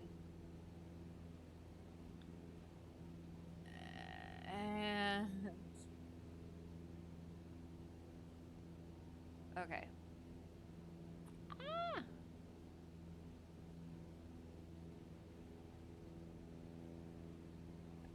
And we're gonna cruise flight.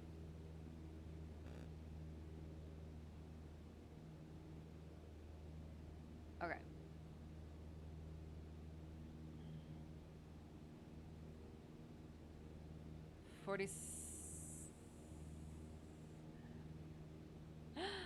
Oh my gosh, I really don't like the trim button. Okay. So we're between 5 and 6, so we will quick steep turn.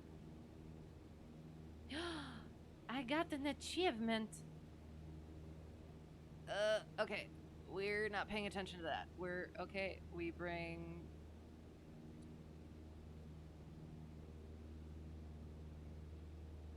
And we're not even in steep turn yet. Okay, hang on. Okay. See, oh, this is why I usually get rid of the yoke, because I cannot see. Gosh darn it. Okay. I cannot see my turn coordinator. All right. Oh, that was horrendous. Okay, you know what? We're just gonna go. So we're on 30. 30, and we're between 5 and 4. All right, so let's try this again.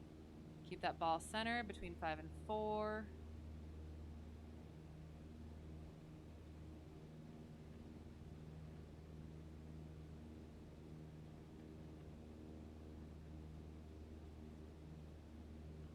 Oh. No. Keep banking and roll out on our heading. And bring it back to our proper altitude. Dang it. All right. And back the other way. Between 4 and 3.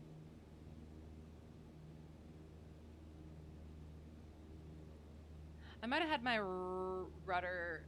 I kept my rudder in when I shouldn't have. And we need to be a little bit more. Oh.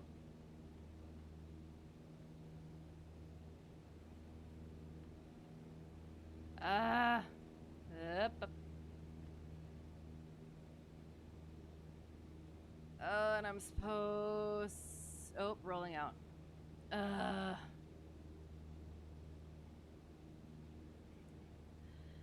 Uh. So my bank was supposed to only go plus or minus 5 degrees, and it definitely went a bit more than that. My altitude definitely dropped more than it should have, plus or minus 100. And the second rollout was definitely probably more than the, I think it's plus or minus 10 degrees. Alas, we shall find out next lesson whether that is just the sim or it's me. I'm hoping it's just the sim and my lack of control on, because I feel like I'll have to look at the dead zone thing too, that you told me about. And I just, for some reason, I don't have the control on this stuff. It's slipperier than in the plane. And I still have not figured out personally how to deal with that. We're gonna go full throttle and we're gonna climb a little bit because we have to get back to the airport. I have no idea how far we are away from the airport. I'm going to guess well, actually, nope, that's for that one. So we'll just make it at Lake Lowell. Logitech SciTech, yes, it is. And it is. It's everything else is nice, and it might just be me personally. I have reason to think that it might be me personally because I think other people are just fine with it. So yeah. So it does. It works. It works fine apart from certain things that I'm not. The controls do feel different, and they act/react differently. So, yeah. Okay. So this, I believe that's Caldwell, and that is Nampa, which is what we're gonna get back to. Yes. Yep, we'll get back to Nampa. And we are in cruise flight, so we bring the throttle back. I usually do 2,500 and lean the mixture out until it drops and bring it back up.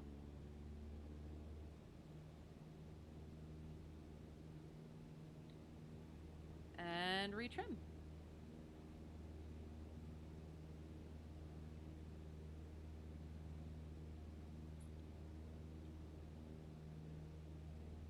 Oh, so actually, hang on. Let me.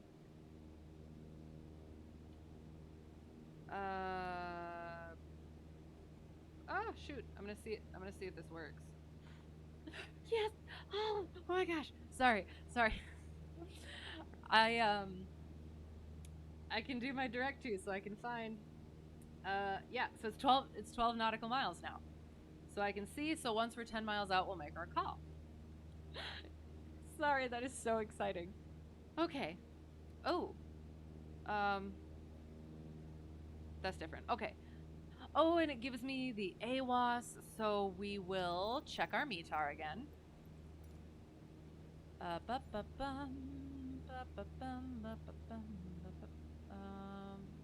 No. There you are. Perfect. All right, so for Nampa, auto. Okay, so we're 120 degrees. So that's 120 degrees at 03 knots. So we'll be fine landing runway 11. 10 statute miles of visibility. Overcast at 10,000. We're good there. Okay, we're good. Dead zone will make a world of difference for you. Okay, because I think you're battling the yoke to get it back under control. Yes, you would be correct.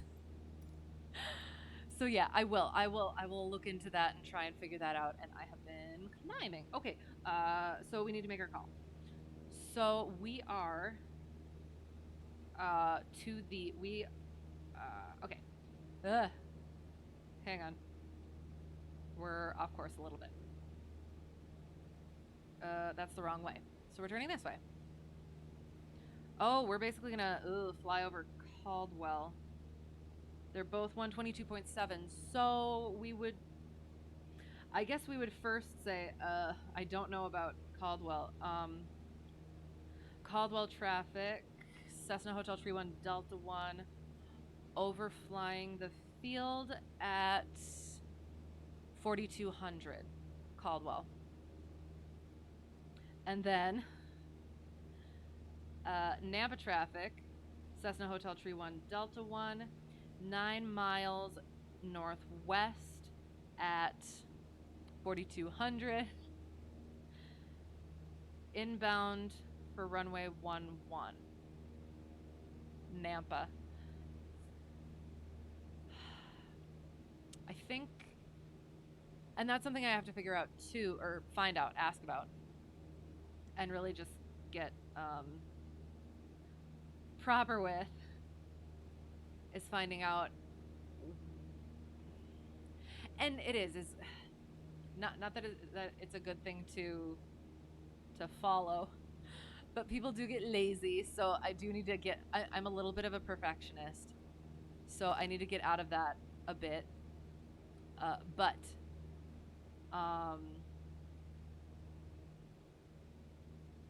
yeah, so finding out like when I'm supposed to be saying, like, should I be saying I'm gonna cross over the midfield first? Should I be saying I'm going to do 45 degrees into the downwind? Or yeah.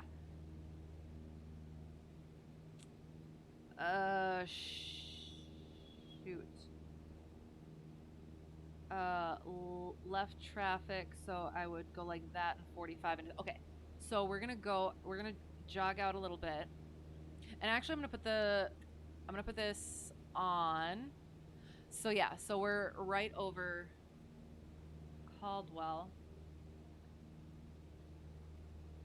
No need to answer. I guess you're some kind of engineer. No. No.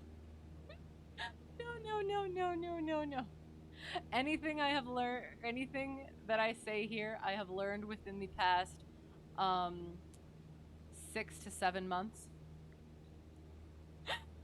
That was actually one of the if it sounds like I know what I'm talking about, it's because I've been I have been cramming, and that was one of the harder parts for me, because like I haven't even like gotten into like cars or anything, which I've always meant to, and I just never got a chance to. And so I didn't, and I don't know.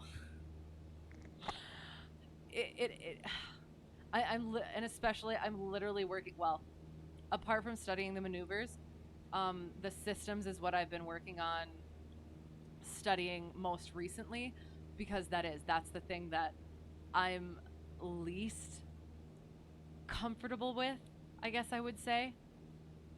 So I'm glad it sounds like it.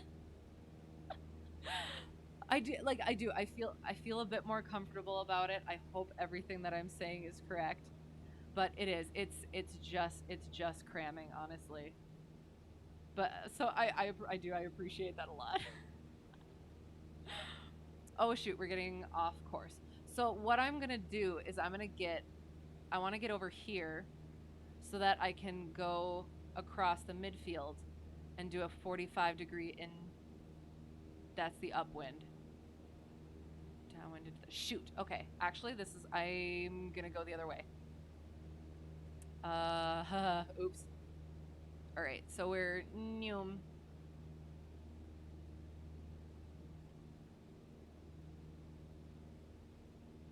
All right, so we're 3.5 nautical miles out. And we are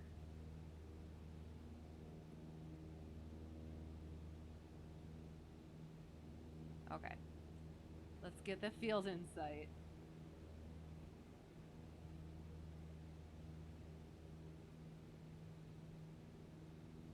Okay.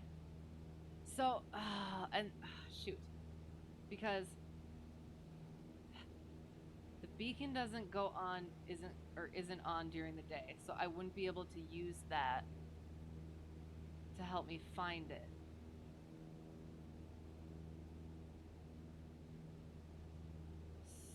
So, oh, okay. So I should be getting down. Ugh. I'm gonna bring it out. Make sure mixture's up because we're coming into land. Okay, so.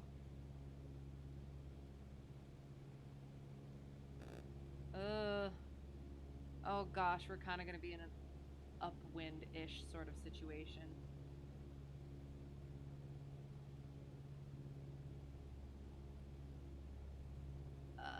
Okay. Nampa traffic. Actually, kind of not yet. Shoot, hang on. All right. So we are descending 4,200. So 3,000 is pattern.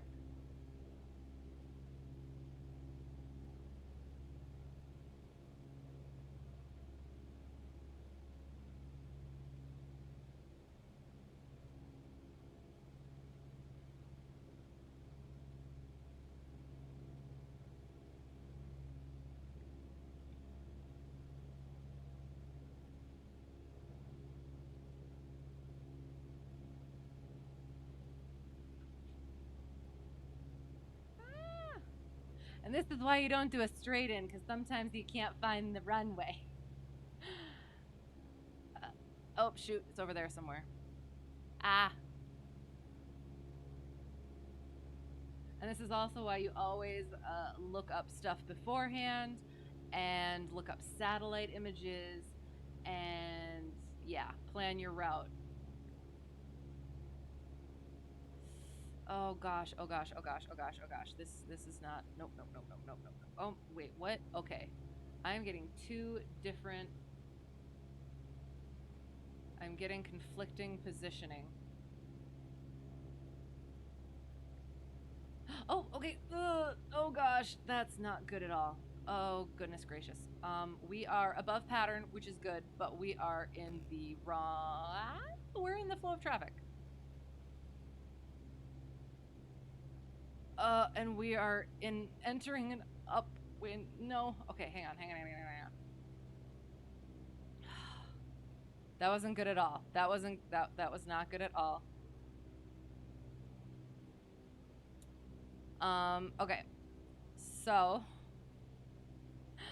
Nampa traffic, Cessna Hotel Tree 1 Delta 1. Crossing midfield at 3,500. Nampa traffic. Okay, so that's it. Hang on. Nampa traffic, Cessna Hotel Tree 1 Delta 1, crossing midfield to enter shoot. Oh, shoot.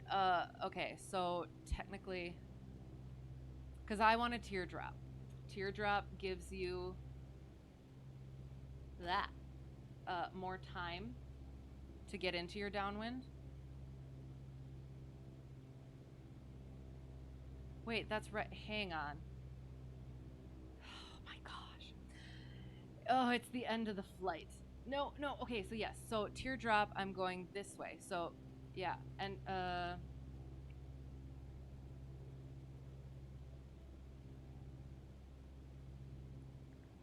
and we teardrop because we're going like that, left into that.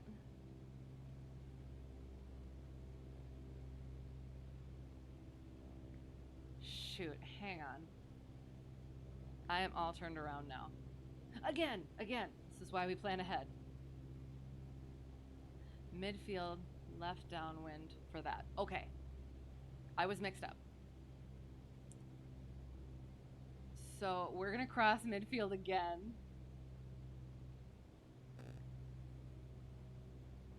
And I'm going to stop looking at my foreflight because it's somewhat off.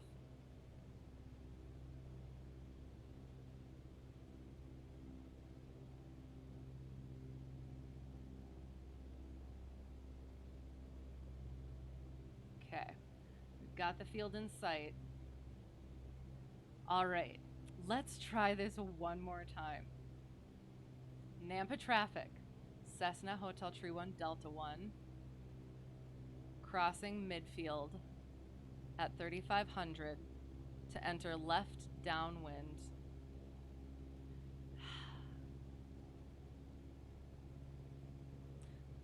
Actually, I think since we're doing the teardrop, crossing midfield at 3,500, and we're just gonna cross the field, and then we will do our teardrop. We're gonna make sure we're actually crossing the field.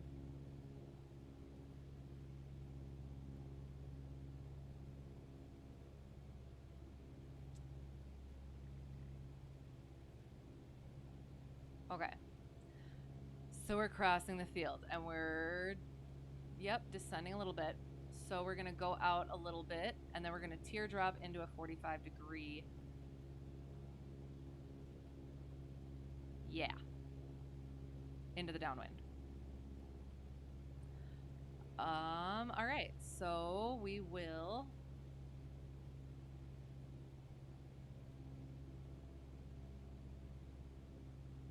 Don't have to bank too much. Get a little bit of rudder in there. Make sure we know where we're going.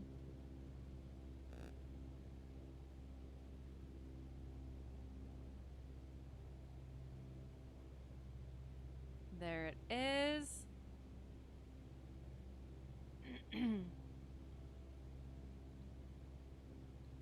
Nice and gentle.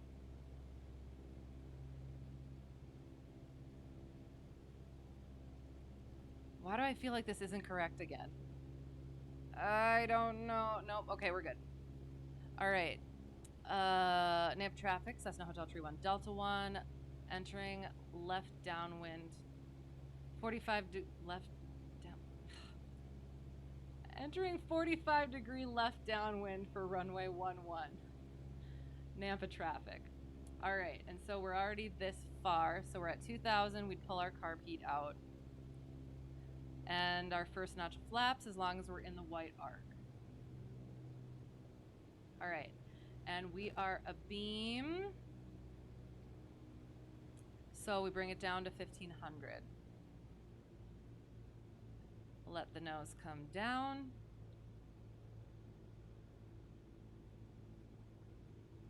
At about 500 feet per minute. Okay.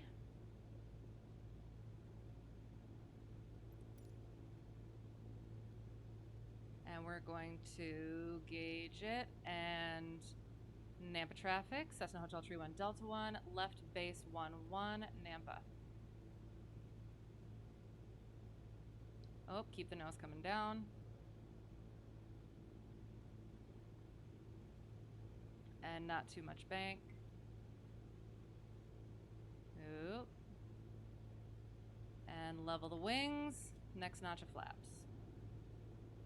And Nampa traffic. Cessna Hotel Tree 1 Delta 1 base 2 final. Nampa traffic. You don't have to say traffic. And we're gonna idle and see what happens. Oh gosh. Oh. And this is kind of what you don't do. I overshot. So you just got to make sure that you don't. 500. I know that. Thank you. Sorry, my ForeFlight spoke to me. So we're level. So. Short final. Yes, I am. Thank you. Okie dokie. Oh, shoot. I was going to do the shorter soft field landings, but that's okay. That's fine. That's all right.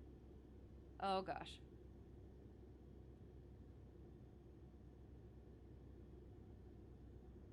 Oh, oh, oh, oh, oh. Oh, oh, oh, oh. Ah. Ah. My landings are always bad in the sim, just so you know. Oh my gosh. It's such a precision thing that I can't get in the sim for some reason.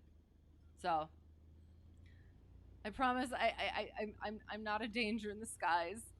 In real life, do you use the lights on the side to get glide slope? Okay. Okay. Hey. Yes and no. So at the airfield that I train at, we don't have any of that. There's no, it's a grass runway, so there's no lights at all. And there are trees on both sides, so it is a displaced threshold. So it kind of would be nice, except you just gotta gauge it. Also, there's a thing where since you're a little Cessna, if you're intending to land on the numbers, it's gonna show that you are low. So if you're okay, going back to earlier, those lines, I do believe, should be right there. So then you would stop right here on this little bitty runway. So you're off of the runway. You would clean up, take a breath, flaps up, carb heat in, and then you would proceed once you're ready. Or since you're going to be in control, you would call up ground, or you would call tower, who would send you to ground. And then they would tell you where to go. But otherwise, then, so uncontrolled, so you just look both ways, make sure you're good. So yeah, so I don't know the specific numbers and stuff, but they're kind of for landing at these lights aren't supposed to be there either. But yeah, I don't want to say they're for landing at the 1,000-foot mark, but that might be what it is. But if you're intending to land on the numbers, it's going to show that you're low. But if you do go on that glide slope, I mean, you're going to be fine landing on the runway, if that makes sense.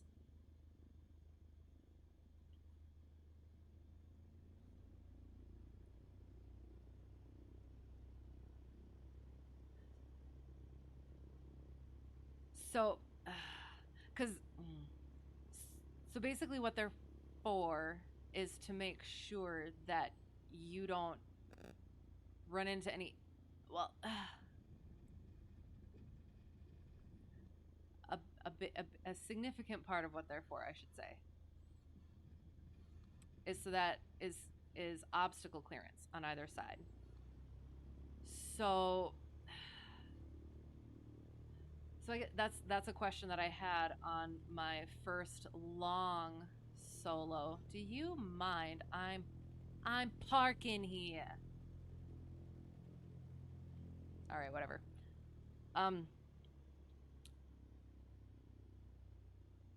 Let me get shut down quick, and then I'll gather my thoughts.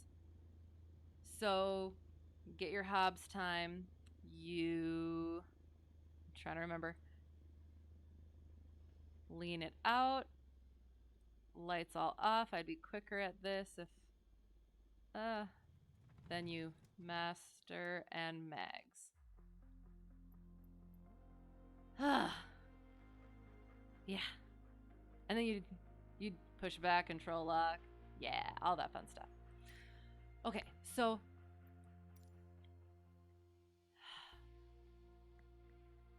the way that I think about it, I'm gonna take this off so I can think. Is so on my first long, I feel really loud now. On my first long cross country, I went to one that had those, and I was coming into land, and it was telling me that I was below the glide slope, but it looked like it was fine. Like I didn't have any obstacles in the way. I was gonna make the runway, and I was good. So I landed, and it was fine. So I had to ask my instructor about that after I got back, and he said, well, and again, ask your CFI and do your own research and stuff, but it is, if you're ending up landing on the numbers, especially as a small aircraft, so it's for obstacle avoidance, and if you're a small aircraft, you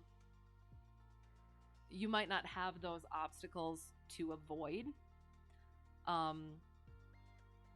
if that makes sense. So yeah, it's kind of something you'll have to gauge. But if you do, if you follow it, you're going to be fine. But you might not always use them as a small aircraft, if that makes sense. um, but yeah, again, specifically, I don't really, just because my airport doesn't have that, and the other ones that I kind of bop around and practice on also don't, because they're smaller. Rather have the extra runway for stopping in a small airplane. I mean, you don't need it. You don't, like, so, shoot, hang on. Let me see if I can, I'll see if I can get, the Cayman.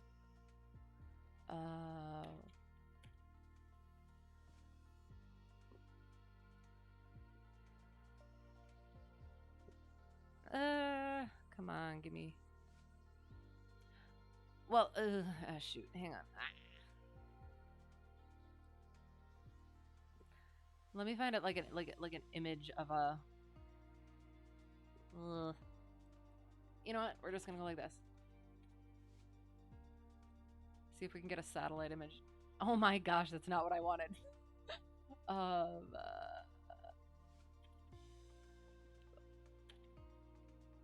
Okay. Okay. So hopefully I can make this work here quick. Okay, you're not giving me what I want. Okay. So, this is... Where's my stuff? Oh, I could. Hang on, 1 second.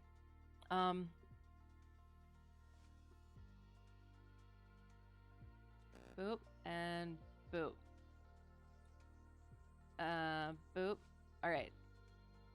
So, oops. Yeah. So this runway. So you're like, oops. Hang on. Okay. So like, say you're landing here. So this is 2-9. This is opposite. So the Pappies are, I think, basically if you end up landing on this 1,000-foot marker. So the bigger, faster planes will end up using that because they have to start way out further, right? So there's likely more obstacles in their way. And again, if I'm hoping that this is both making sense and correct. So they start way out places and have to avoid certain obstacles. And then they come in and they land like here, right? But then here's us in our tiny little Cessnas dinking down here. And we can come in like, oh, I don't know if my mouse is coming through, but we can come in, well, further out than this, but we can kind of just come in on the numbers. But that will show us as being below that glide slope because we're not coming in way over here, if that makes sense. But also try and make sure to, or the, what's the word? Make sure you are avoiding those obstacles. I mean, they are there for a reason. What am I doing? So yeah, it's getting you to that, specifically that, I think, that 1,000-foot mark. So you could be slightly above the glide slope and be fine as long as you can stop on the runway, which again, in our little planes, you can stop even, like your short fields, if you land on the numbers, you'll end up just right here. So you have enough runway. If you wanted to like use the Pappies, you'd have enough runway.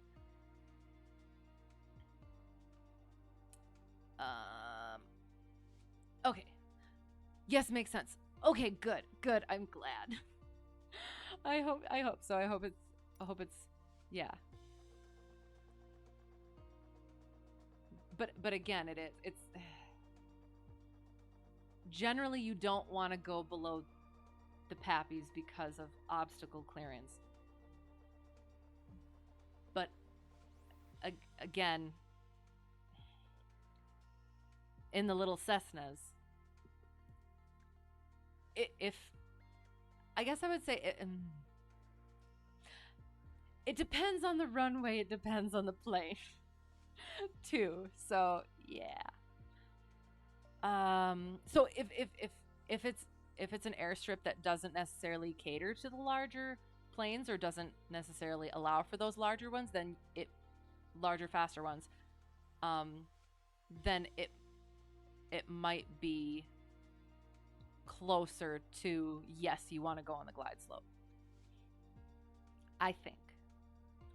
Okay, so I mean, so I have sensitivity. Oh, dead zone, dead zone, dead zone. Okay.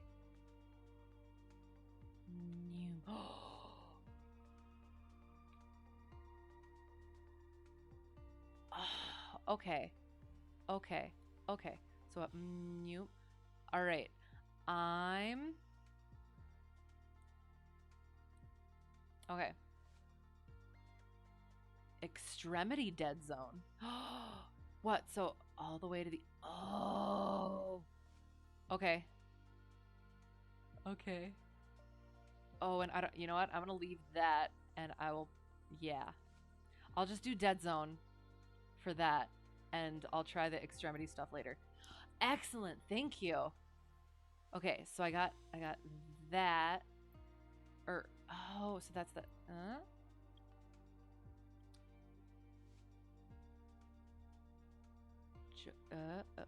okay. So new. Uh-huh. Oh, that's there. Okay, I'm gonna end up playing around with that. So thank you very much. Want to wiggle the yoke in all directions gently to make sure you're not providing accidental inputs. Oh, because that is likely what you're fighting. Right. So, boop.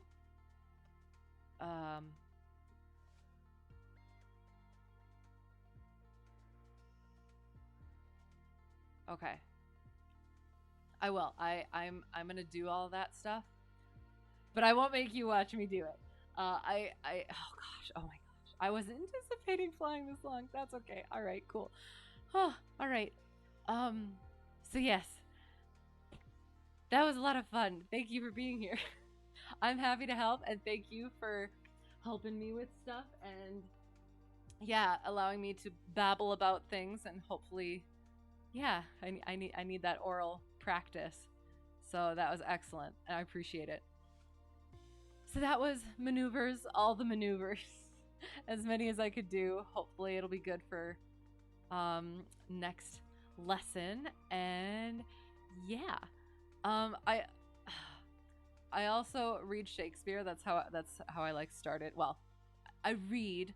Right now, it's Shakespeare sonnets. And that probably will not be until after Checkride. I probably won't get back into that. So look forward to that if you want to come and see that. But otherwise, next week will be more flying again and more prepping for Checkride, and eventually it will be after Checkride. So yeah, good luck on my Checkride. Thank you. I'm nervous. I want to get it done with, but I also want to be ready. So it's it's nerve-wracking, but it is. It's gonna be fine. I'm gonna be absolutely prepared. I'm gonna cram and I'm gonna practice, and it's gonna be good. So thank you. Oh, I can't wait till it's done. But yes, okay. So yeah, that's that. Now brain is mush. So if I forget anything, yeah, I'm sorry, but yeah. So that was that. Thanks for being here. I had a great time. Hope to see you again soon. Have a great whatever's gonna be for you. And yeah, I think that's it. So thank you again, and bye.